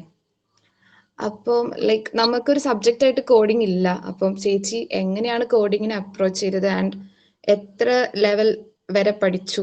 അതൊക്കെ ഒന്ന് എക്സ്പ്ലെയിൻ ചെയ്യാവോ? ലൈക്ക് കുറെ കമ്പനി തന്നെ വേണം നിർബന്ധം. അപ്പം ഫസ്റ്റ് ഇയർ ഒന്നും ഞാനൊന്നും തുടങ്ങിയിട്ടില്ല. ആക്ച്വലി സെക്കൻഡ് ഇയർ ലാസ്റ്റ് ഒക്കെ ആയപ്പോ എനിക്ക് തോന്നുന്നൊരു 4th ആയപ്പോഴാണ് കോഡിങ് പഠിച്ച് തുടങ്ങാം അങ്ങനത്തെ ഒരു മൈൻഡ് വന്നത്. അപ്പൊ യൂട്യൂബിൽ നോക്കിയപ്പോ ഇതുപോലെ കുറെ ഈസി ആയിട്ട് കോഡിങ് പഠിക്കുന്ന കുറെ ഉണ്ട്. പിന്നെ എനിക്ക് സർട്ടിഫിക്കേഷൻ വേണ്ടി വരും. ഹലോ ചേച്ചി, ചേച്ചിക്ക് ഏതെങ്കിലും യൂട്യൂബ് ചാനൽ സജസ്റ്റ് ചെയ്യാനുണ്ടോ കോഡിംഗ്? ഒരു 100 days കോഡിംഗ് ചാലഞ്ച്, അങ്ങനെ എനിക്ക് കറക്റ്റ് യൂട്യൂബിന്റെ പേര് ഓർമ്മയില്ല. ഞാനത് നിങ്ങളുടെ ആർക്കെങ്കിലും എനിക്ക് ഷെയർ ചെയ്താൽ മതിയോ? മതി മതി. പേര് ഓർമ്മയില്ല. എടാ ബ്രോക്കോഡാണോ ഉദ്ദേശിച്ചത്? ബ്രോക്കോഡ് അങ്ങനെ എന്താണോ? അതെ ബ്രോട്ടോ അങ്ങനെ എന്തോ ആണെന്ന് തോന്നുന്നു. ബ്രോട്ടോ ടൈപ്പ്. 100K ടൈപ്പ് മലയാളം അത് കേട്ടിട്ടുണ്ട്. അതിൽ നിന്ന് ഞാൻ പൈത്തൺ പഠിച്ചു. പിന്നെ വേറെ ഒരു എന്താ, ഇപ്പൊ NPTEL തന്നെ നമുക്ക് ഇങ്ങനെ കോഴ്സ് ചെയ്യാനല്ല പഠിക്കാൻ പറ്റും. അതായത് നമ്മളത് കംപ്ലീറ്റ് ചെയ്യണമെന്നില്ല. അതിൽ ഓൾറെഡി ഇപ്പം ഞാൻ C പ്രോഗ്രാമിംഗ്, നമ്മൾ ഏത് കോഡിംഗ് പഠിക്കുന്നതിന് മുമ്പ് C നന്നായിട്ട് അറിഞ്ഞിരുന്നത് അത് ബെറ്റർ ആയിരിക്കും. അതായത് കുറച്ച് പഠിക്കാൻ ടഫ് ഉള്ളത് C. അപ്പൊ നമ്മൾ അത് പഠിച്ചിട്ടുണ്ടെങ്കിൽ ബാക്കിയുള്ളത് കുറച്ചുകൂടി സിമ്പിൾ ആയിട്ട് പഠിക്കാൻ പറ്റും. ഏറ്റവും പഠിക്കാൻ എളുപ്പം പൈത്തൺ എന്നാണ് ഞാൻ പറഞ്ഞു കേട്ടിട്ടുള്ളത്. പിന്നെ അപ്പൊ C ഞാൻ പഠിച്ചത് ഇതുപോലെ NPTEL കോഴ്സ് ഉണ്ട്. പക്ഷെ നമ്മൾ ചെയ്യേണ്ട ആവശ്യമില്ല. ഓൾറെഡി ആ കോഴ്സ് നമുക്ക് എടുത്ത് പഠിക്കാൻ പറ്റും. ഓൾറെഡി കഴിഞ്ഞ കോഴ്സ് ആയിരിക്കും, മനസ്സിലായോ? ഡ്യൂറേഷൻ കഴിഞ്ഞു, ഒരു 2-3 മാസം മുമ്പ് കഴിഞ്ഞതാ. പക്ഷെ നമുക്ക് അതിൽ എല്ലാം ആക്സസിബിളാ. അങ്ങനെയാണ് ഞാൻ C പഠിച്ചിട്ടുണ്ട്. നമ്മൾ ആക്ച്വലി ഫസ്റ്റ് സെമ്മിലോ സെക്കൻഡ് സെമ്മിലോ. പക്ഷെ എനിക്കത് അന്ന് പരീക്ഷയ്ക്ക് വേണ്ടി പഠിച്ചു എന്നല്ലാതെ മനസ്സിലാക്കി പഠിച്ചില്ലായിരുന്നു. അപ്പം അത് ഞാൻ അങ്ങനെ പഠിച്ചിട്ട് പിന്നെ ഈ യൂട്യൂബ് ചാനലിൽ വന്നിട്ട് പൈത്തൺ പഠിച്ചു. പിന്നെ സർട്ടിഫിക്കേഷൻ വേണമെന്ന് തോന്നിയത് കൊണ്ട് NPTEL തന്നെ ഒരു പൈത്തണിന്റെ കോഴ്സും ചെയ്തു. അങ്ങനെയാണ് പഠിച്ചത്. പിന്നെ എനിക്ക് അക്സെഞ്ചറിന് മെയിൻ ആയിട്ട് ചോദിച്ചാൽ ഈ കുറച്ച് എന്താ സ്ഥിരം ചോദിക്കുന്ന കുറച്ച് ക്വസ്റ്റ്യൻസ് ഉണ്ട്. ഒന്നൊരു സ്റ്റാർ പിരമിഡ് ഉണ്ടാക്കാൻ. അത് സ്ഥിരം ഞാൻ കോഡിംഗ് ടൈപ്പ് വന്നിട്ടുള്ളതിലൊക്കെ കണ്ടിട്ടുണ്ട്. സ്റ്റാർ പിരമിഡ് ഉണ്ടാക്കുക, പിന്നെന്താ പ്രൈം നമ്പേഴ്സ് കണ്ടുപിടിക്കുക, 100-നകത്തുള്ള പ്രൈം നമ്പേഴ്സ് അല്ലെങ്കിൽ 50-കകത്തുള്ള പ്രൈം നമ്പേഴ്സ്, അല്ലെങ്കിൽ ഈവൻ നമ്പേഴ്സിന്റെ ഒരു ലിസ്റ്റ് ഉണ്ടാക്കുക. ഇങ്ങനെയുള്ള കുറച്ച് സ്റ്റീരിയോ ടൈപ്പ് ക്വസ്റ്റ്യൻസ് ഉണ്ട്. അത് ഒന്ന് തറവായിട്ട് നോക്കിയേക്കാം. ഓക്കെ. അപ്പൊ ഇപ്പൊ ലൈക്ക് നമുക്ക് ഉണ്ടെങ്കിൽ, അതായത് ഇപ്പൊ പ്രോഗ്രാമിലോട്ട് ഷിഫ്റ്റ് ചെയ്യണമെന്നുണ്ടെങ്കിൽ അതെപ്പോ തുടങ്ങണം? ലൈക്ക് 3rd ഇയർ കഴിഞ്ഞിട്ടാണോ, പ്ലേസ്മെന്റ് സീസൺ ആവുന്ന ആ ഒരു ടൈമിലാണോ? ഏതായിരിക്കും ഏറ്റവും ബെറ്റർ? അതോ സെക്കൻഡ് ഇയറിന് തുടങ്ങണോ? ഞാൻ സെക്കൻഡ് ഇയർ ലാസ്റ്റ് ആയപ്പോഴാണ് തുടങ്ങിയത്. ഓരോരുത്തർക്കും ഓരോ പോലെ ആയിരിക്കും. ചിലപ്പോൾ ആ ടൈമിൽ നോക്കിയിട്ടുണ്ടെങ്കിൽ ചിലപ്പം ആ ലോജിക് ഒന്ന് മനസ്സിലാക്കി എടുക്കാൻ പാടാം. പക്ഷെ കിട്ടിക്കഴിഞ്ഞാൽ എളുപ്പമാണ്. അതുപോലെ ഇപ്പൊ കിട്ടിയിട്ട് അങ്ങ് വിട്ടിട്ട് പോയാൽ പിന്നെ വീണ്ടും, അതായത് നമ്മൾ പ്രാക്ടീസ് ചെയ്തുകൊണ്ടിരിക്കണം. ഇടയ്ക്കെങ്കിലും ഒന്ന് എടുത്ത് പഴയ ചാപ്റ്റേഴ്സ് ഒക്കെ നോക്കണം. ഞാൻ ഈ സെക്കൻഡ് ഇയർ ലാസ്റ്റ് ആയപ്പോഴത്തേക്കും പഠിച്ചു തുടങ്ങി. പക്ഷെ ഈ C ഒക്കെ ഞാൻ ഈ പറഞ്ഞ പോലെ പ്ലേസ്മെന്റ് സമയമൊക്കെ ഞാൻ മറന്നുപോയി. അപ്പം ഒന്നുകൂടി ഒന്ന് റിവൈസ് ചെയ്തു. അതൊക്കെ നമ്മൾ റിവൈസ് പെട്ടെന്ന് നടക്കും. അതായത് ലോജിക്ക് കിട്ടിക്കഴിഞ്ഞാൽ പഴയതൊന്ന് പെട്ടെന്ന് നോക്കിയാൽ മനസ്സിലാക്കാവുന്നതേ ഉള്ളൂ. എനിക്ക് തോന്നുന്നു ഞാൻ സെക്കൻഡ് ഇയർ ലാസ്റ്റ് ആയപ്പോഴാണ് തുടങ്ങിയത്. എല്ലാവർക്കും ഇങ്ങനെ, അതായത് ഓരോരുത്തരുടെ അവസ്ഥ പോലെ ഇരിക്കും. ഇപ്പൊ നിങ്ങൾക്ക് ഒരു പ്രഷർ വരണമല്ലോ, നമുക്ക് പ്ലേസ്മെന്റ്സ് ആവണം. പ്രഷർ വരുമ്പോഴാണ് നമ്മൾ മെയിൻ ആയിട്ട് പഠിച്ചു തുടങ്ങുന്നത്. അപ്പൊ ആ ടൈമിൽ നോക്കിയാലും മതിയായിരിക്കും. ഓരോരുത്തർ ഡിപ്പെൻഡ് ചെയ്യും. ഓക്കെ ചേച്ചി. വേറെ ആർക്കെങ്കിലും എന്തെങ്കിലും ക്വസ്റ്റ്യൻസ് ഉണ്ടെങ്കിൽ കമന്റ് ബോക്സ് അല്ല ചാറ്റ് ബോക്സിൽ ഹലോ ഡ്രോപ്പ് ചെയ്യാം. ഹലോ, കേൾക്കാമോ? യെസ് കേൾക്കാം. ചന്ദ്രചേട്ടൻ നേരത്തെ ഒരു സംഭവം പറഞ്ഞല്ലോ, മറ്റേ CGP-നെ കുറിച്ച്. അപ്പൊ ഞാൻ എന്റെ ഒരു കേസിലേക്ക് ഒന്ന് എടുക്കാൻ പറ്റും. ഞാൻ എന്റെ ഒരു കേസ് എടുക്കാം. അപ്പൊ ഞാന് നിങ്ങൾ പറഞ്ഞ പോലെ കോർ കമ്പനി മിക്കവാറും ചിലപ്പോൾ 7 പോയിന്റ് അങ്ങനെ കൂടുതൽ ഇതുണ്ടാവും പ്ലേസ്മെന്റ് കിട്ടാൻ. പക്ഷെ എനിക്ക് ബേസിക്കലി ഒരു ഇപ്പൊ S3 S4 S5 ഇപ്പൊ 3 സെമിന് എന്തായാലും എനിക്ക് ആവറേജ് 6.44 ഉണ്ടാവും വിത്തൗട്ട് ബാക്ക്ലോഗ്സ്. ഇപ്പൊ സപ്ലി ഒന്നും അടിച്ചിട്ടില്ല. അങ്ങനെ എന്തെങ്കിലും പ്ലേസ്മെന്റ് കിട്ടാനുള്ള എന്തെങ്കിലും ചാൻസസ് എന്തെങ്കിലും ഉണ്ടോ? ഹലോ ഹലോ ഹലോ കേൾക്കാം കേൾക്കാറില്ലേ? കേൾക്കുന്നുണ്ട്, സംഭവം കേൾക്കുന്നുണ്ട്. എടാ, അത് ആക്ച്വലി കമ്പനീസിനെ ഡിപ്പെൻഡ് ചെയ്തിരിക്കും. ഇപ്പം നിനക്കിപ്പോൾ ബാക്ക്ലോഗ്സിൻ്റെ ഹിസ്റ്ററി ഒന്നും ഇല്ല, കമ്പനി വരപ്പോഴത്തേക്കും ആക്റ്റീവായിട്ട് ബാക്ക്ലോഗ്സ് ഒന്നും ഇല്ല എന്നുണ്ടെങ്കിൽ ഒരുവിധം ഒരു 75-80% വരുന്ന എല്ലാ പ്ലേസ്മെൻറ്റ്സിനും ഇരിക്കാൻ പറ്റും. ചില കമ്പനീസിന് മാത്രമേ. ഇപ്പോൾ ശോഭയ്ക്ക് എന്തായാലും ഉണ്ടായിരുന്നു ഒരു 30 ഫസ്റ്റ് ഇയർ അഭിരാം പറഞ്ഞ പോലെ ഫസ്റ്റ് ടോപ്പ് 30 CGPA ഉള്ള സ്റ്റുഡൻസിനെ എടുത്തിട്ടുള്ളായിരുന്നു ശോഭ. ബാക്കി കമ്പനീസ് ഒന്നും അങ്ങനെ ഒന്നും പറഞ്ഞിട്ടില്ലായിരുന്നു.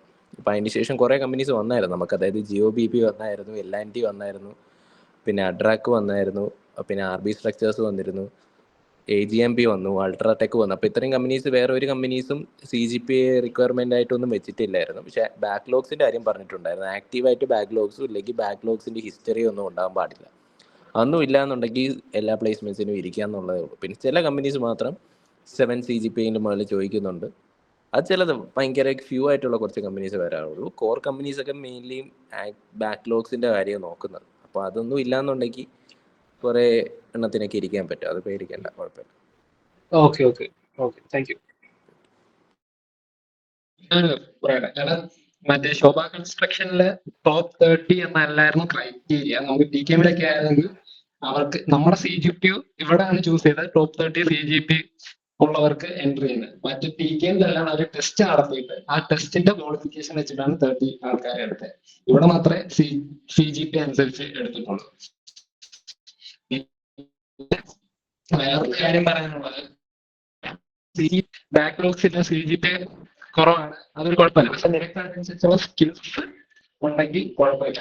ഇപ്പൊ നിനക്ക് CGPA കുറവാണ്, പക്ഷെ സ്കിൽസും ഇല്ലെങ്കിൽ കമ്പനീസ് പ്ലേസ്മെന്റ് കിട്ടാൻ ഒരു ഗ്യാരണ്ടി ഇല്ല. നീ ഇപ്പോ CGPA മെയിൻറ്റെയിൻ ചെയ്യണമെന്ന് കുഴപ്പമില്ല, പക്ഷെ അതിനനുസരിച്ച് നീ ആ ടൈം സ്കിൽസ് ഡെവലപ്പ് ചെയ്യാനായിട്ട് യൂട്ടിലൈസ് ചെയ്യണം. ആ സ്കിൽസിനാണ് അവിടെ വെയിറ്റേജ് ഉള്ളത്. Okay,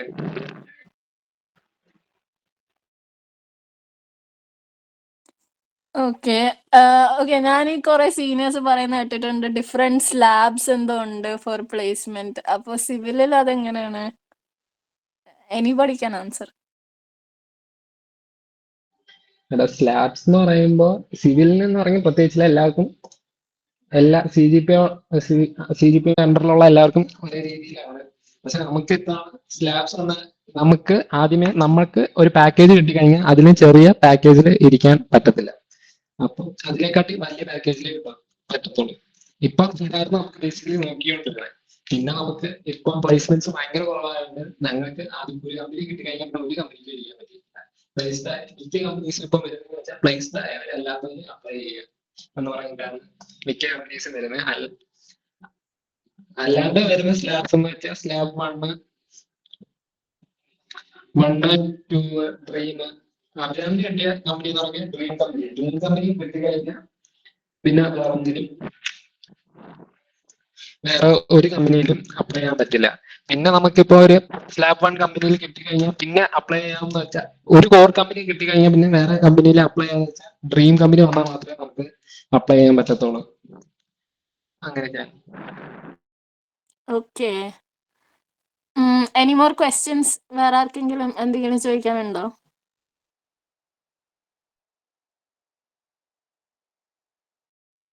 Okay, seeing none, I invite Anit from 3rd year for the vote of thanks. Hello. Hi all. So like ഒരു 3rd year പ്ലേസ്മെന്റ് ആസ്പിരന്റ് എന്ന നിലയിൽ എനിക്ക് എന്താ പറയാ പേഴ്സണലി ഭയങ്കര യൂസ്ഫുൾ ആയിട്ടുള്ള ഒരു സെഷൻ ആയിരുന്നു. So from the bottom of my heart 4 പേർക്കും ഭയങ്കര താങ്ക്സ്. ലൈക്ക് അവര് 4 പേരും എനിക്ക് തോന്നിയത് ഭയങ്കര സിൻസിയർ ആയിട്ട് ലൈക്ക് ഭയങ്കര സിൻസിയർ ആയിട്ട് അവരുടെ ഫുൾ എക്സ്പീരിയൻസ് നല്ല രീതിയിൽ നമുക്ക് പറഞ്ഞു തന്നു. ഇപ്പം ചന്തു ചേട്ടനാണെങ്കിൽ ഗ്രൂപ്പ് ഡിസ്കഷൻ പുള്ളിക്കപ്പം ഉണ്ടായ കാര്യങ്ങൾ അതൊക്കെ ഫുള്ള് എക്സ്പ്ലെയിൻ ചെയ്തു. നിതിൻ ചേട്ടനാണെങ്കിൽ പുള്ളിയുടെ പ്രിപ്പറേഷൻസ്, റെസ്യൂമെ, കാഞ്ചന ചേച്ചി ആണെങ്കിൽ ലൈക്ക് IT ബേസ് ചെയ്ത് നമ്മൾ എന്ത് ചെയ്യണം, ആൻഡ് ചേച്ചിയുടെ മറ്റേ കോർ കമ്പനിയുടെ പ്ലേസ്മെന്റ് വളരെ നന്നായിട്ട് എക്സ്പ്ലെയിൻ ചെയ്തു. ആൻഡ് അഭിരാം ചേട്ടൻ നമ്മുടെ ഡ്രീം കമ്പനിയായ ശോഭയ്ക്ക് എന്തൊക്കെ വേണം പുള്ളി പോയ ആ പ്രോസസ്സ് എല്ലാം നമുക്ക് വളരെ ഡീറ്റെയിൽ ആയിട്ട് എക്സ്പ്ലെയിൻ ചെയ്തു തന്നു. സോ 4 പേർക്കും ലൈക്ക് നിങ്ങളുടെ ഈ ഒരു സിൻസിയർ ലൈക്ക് എഫേർട്ടിന് ഭയങ്കര താങ്ക്സ്. നിങ്ങളുടെ ടൈം, നിങ്ങളുടെ അഡ്വൈസസ് ഞങ്ങൾക്ക് തന്നതിന് ലൈക്ക് ഇവിടെയുള്ള എല്ലാവരുടെയും പേരിൽ ബിഗ് താങ്ക്സ്. ആൻഡ് ഇത് അറ്റൻഡ് ചെയ്ത് ഇത്ര നേരം ഇരുന്ന എല്ലാ പാർട്ടിസിപ്പൻസിനും ഒരുപാട് thanks. And thanks to Amina too. Thank you. Before conclude actually ഒരു ക്വസ്റ്റ്യൻ ഉണ്ട് കമന്റ് ബോക്സിൽ. ഈ സ്ലാബ്സിനെ പറ്റി പറഞ്ഞല്ലോ, അതെന്താ കൃത്യമായിട്ട് മനസ്സിലായില്ല. നമുക്ക് ആക്ച്വലി ഹലോ കേൾക്കുന്നുണ്ടോ? കേൾക്കുന്നുണ്ട്. ഓക്കെ, നമുക്ക് ഏറ്റവും കുറഞ്ഞ സാലറി നമ്മൾ പറയുന്നത് 3 LP ഒക്കെയാണ് നമ്മൾ പറയുന്നത്. അതിലും കുറവ് വരുന്നുണ്ട്. അപ്പം അവര് മന്ത്ലി പേയ്മെന്റ് ഇത്രയാന്നേ പറയാറുള്ളൂ. ഔട്ട്പുട്ട് ശരിക്കും ഒരു 2.5 lakhs ഒക്കെ ഉണ്ടാവുള്ളൂ. പക്ഷെ ഒരു 3 എന്നാണ് നമ്മൾ കൺസിഡർ ചെയ്യുന്നത്. ഓക്കെ, അപ്പൊ സ്ലാബ് 1 എന്ന് പറഞ്ഞാൽ 3 to 6 LPയുടെ അകത്ത് വരുന്ന കമ്പനീസാണ് നമ്മൾ സ്ലാബ് 1 എന്ന് പറയുന്നത്. 6 to 12 എന്ന് പറഞ്ഞാൽ സ്ലാബ് 2 എന്ന് പറയും. ആൻഡ് അബൌട്ട് 12 നമ്മൾ ഈ പറഞ്ഞ ഡ്രീം എന്നൊക്കെ പറയുന്നത് അങ്ങനെയാണ്. ഇതാണ് സ്ലാബ് കണ്ടീഷൻ. അപ്പം സ്ലാബിൽ ഇപ്പൊ നിനക്ക് ഫസ്റ്റ് സ്ലാബ് 1 ഒരു കമ്പനിയിൽ കിട്ടിക്കഴിഞ്ഞാൽ പിന്നെ നിനക്ക് സ്ലാബ് 1 ഇരിക്കാനുള്ള പോസിബിലിറ്റീസ് കുറവാണ്. സ്ലാബ് 2 നിനക്ക് അടുത്ത ഓപ്ഷൻ വരുന്നത്. അപ്പൊ സ്ലാബ് 2 ഇരിക്കുക. അതിലും കിട്ടിക്കഴിഞ്ഞാൽ നിനക്ക് പിന്നെയുള്ള ഒരു ഓപ്ഷൻ എന്താണ്? ഡ്രീം ആണ്. അപ്പൊ ഫസ്റ്റ് തന്നെ ഡ്രീമിൽ കിട്ടിക്കഴിഞ്ഞാൽ പിന്നെ വേറൊരു പാക്കേജിൽ ഇരിക്കാൻ പാടില്ല, പറ്റില്ല നിനക്ക്. കാരണം അതിലും കൂടുതൽ സാലറി വരുന്ന കമ്പനീസ് കുറവാണ്. മനസ്സിലായില്ലേ? എന്റെ സെക്കൻഡ് തിങ് ഒരു കോറിൽ കിട്ടിക്കഴിഞ്ഞാൽ, സിവിൽ ആണെങ്കിൽ ഇപ്പം LNTയിൽ കിട്ടിക്കഴിഞ്ഞാൽ അത് കോറാണ്. അപ്പൊ പിന്നെ നിനക്ക് AGNPയിലോ ഈ പറഞ്ഞ RBയിലോ അങ്ങനത്തെ ഒരു കമ്പനീസിൽ ഇരിക്കാൻ പറ്റില്ല. പിന്നെ നിനക്കുള്ള ഒരു ഓപ്ഷൻ എന്ന് പറഞ്ഞാൽ ശോഭയാണ്. കാരണം കോറിൽ കിട്ടിയാൽ പിന്നെ സെക്കൻഡ് ഓപ്ഷൻ ഡ്രീമിൽ മാത്രമേ ഇരിക്കാൻ പാടില്ല. സ്ലാബ് കണ്ടീഷൻസ് വരും. Hey friends, welcome to the YouTube channel All About Electronics. വേറൊരു ക്വസ്റ്റ്യൻ ഉണ്ട്. So in this question, we've been given this. Like നിലവിൽ ഞങ്ങളുടെ ബാച്ചിൽ അങ്ങനെ ആരെയും ഞാൻ കണ്ടിട്ടില്ല. ഗേറ്റ് സ്കോർ വെച്ച് നമ്മളെ ഓൺ ക്യാമ്പസ് പ്ലേസ്മെന്റ്സിൽ ഇതുവരെ ആരെയും കണ്ടിട്ടില്ല. നമുക്കെല്ലാം കമ്പനീസ് വരുന്നത് അവരുടെ എക്സാംസ് ത്രൂ ആണ് റിക്രൂട്ട് ചെയ്തത്. അല്ലെങ്കിൽ അറ്റ്ലീസ്റ്റ് എന്തെങ്കിലും ഇന്റർവ്യൂ അങ്ങനെ എന്തെങ്കിലും ഒക്കെ ഉണ്ടാവാറുണ്ട്. ഗേറ്റ് സ്കോർ വെച്ച് ഓൺ ക്യാമ്പസിൽ അങ്ങനെ കാണുന്ന വളരെ കുറവാണ്. ഓക്കെ, ഒരു ക്വസ്റ്റ്യൻ കൂടെ ഉണ്ട്. NPTEL കോഴ്സസ് പ്ലേസ്മെന്റിന് ഹെൽപ്പ് ചെയ്യോ?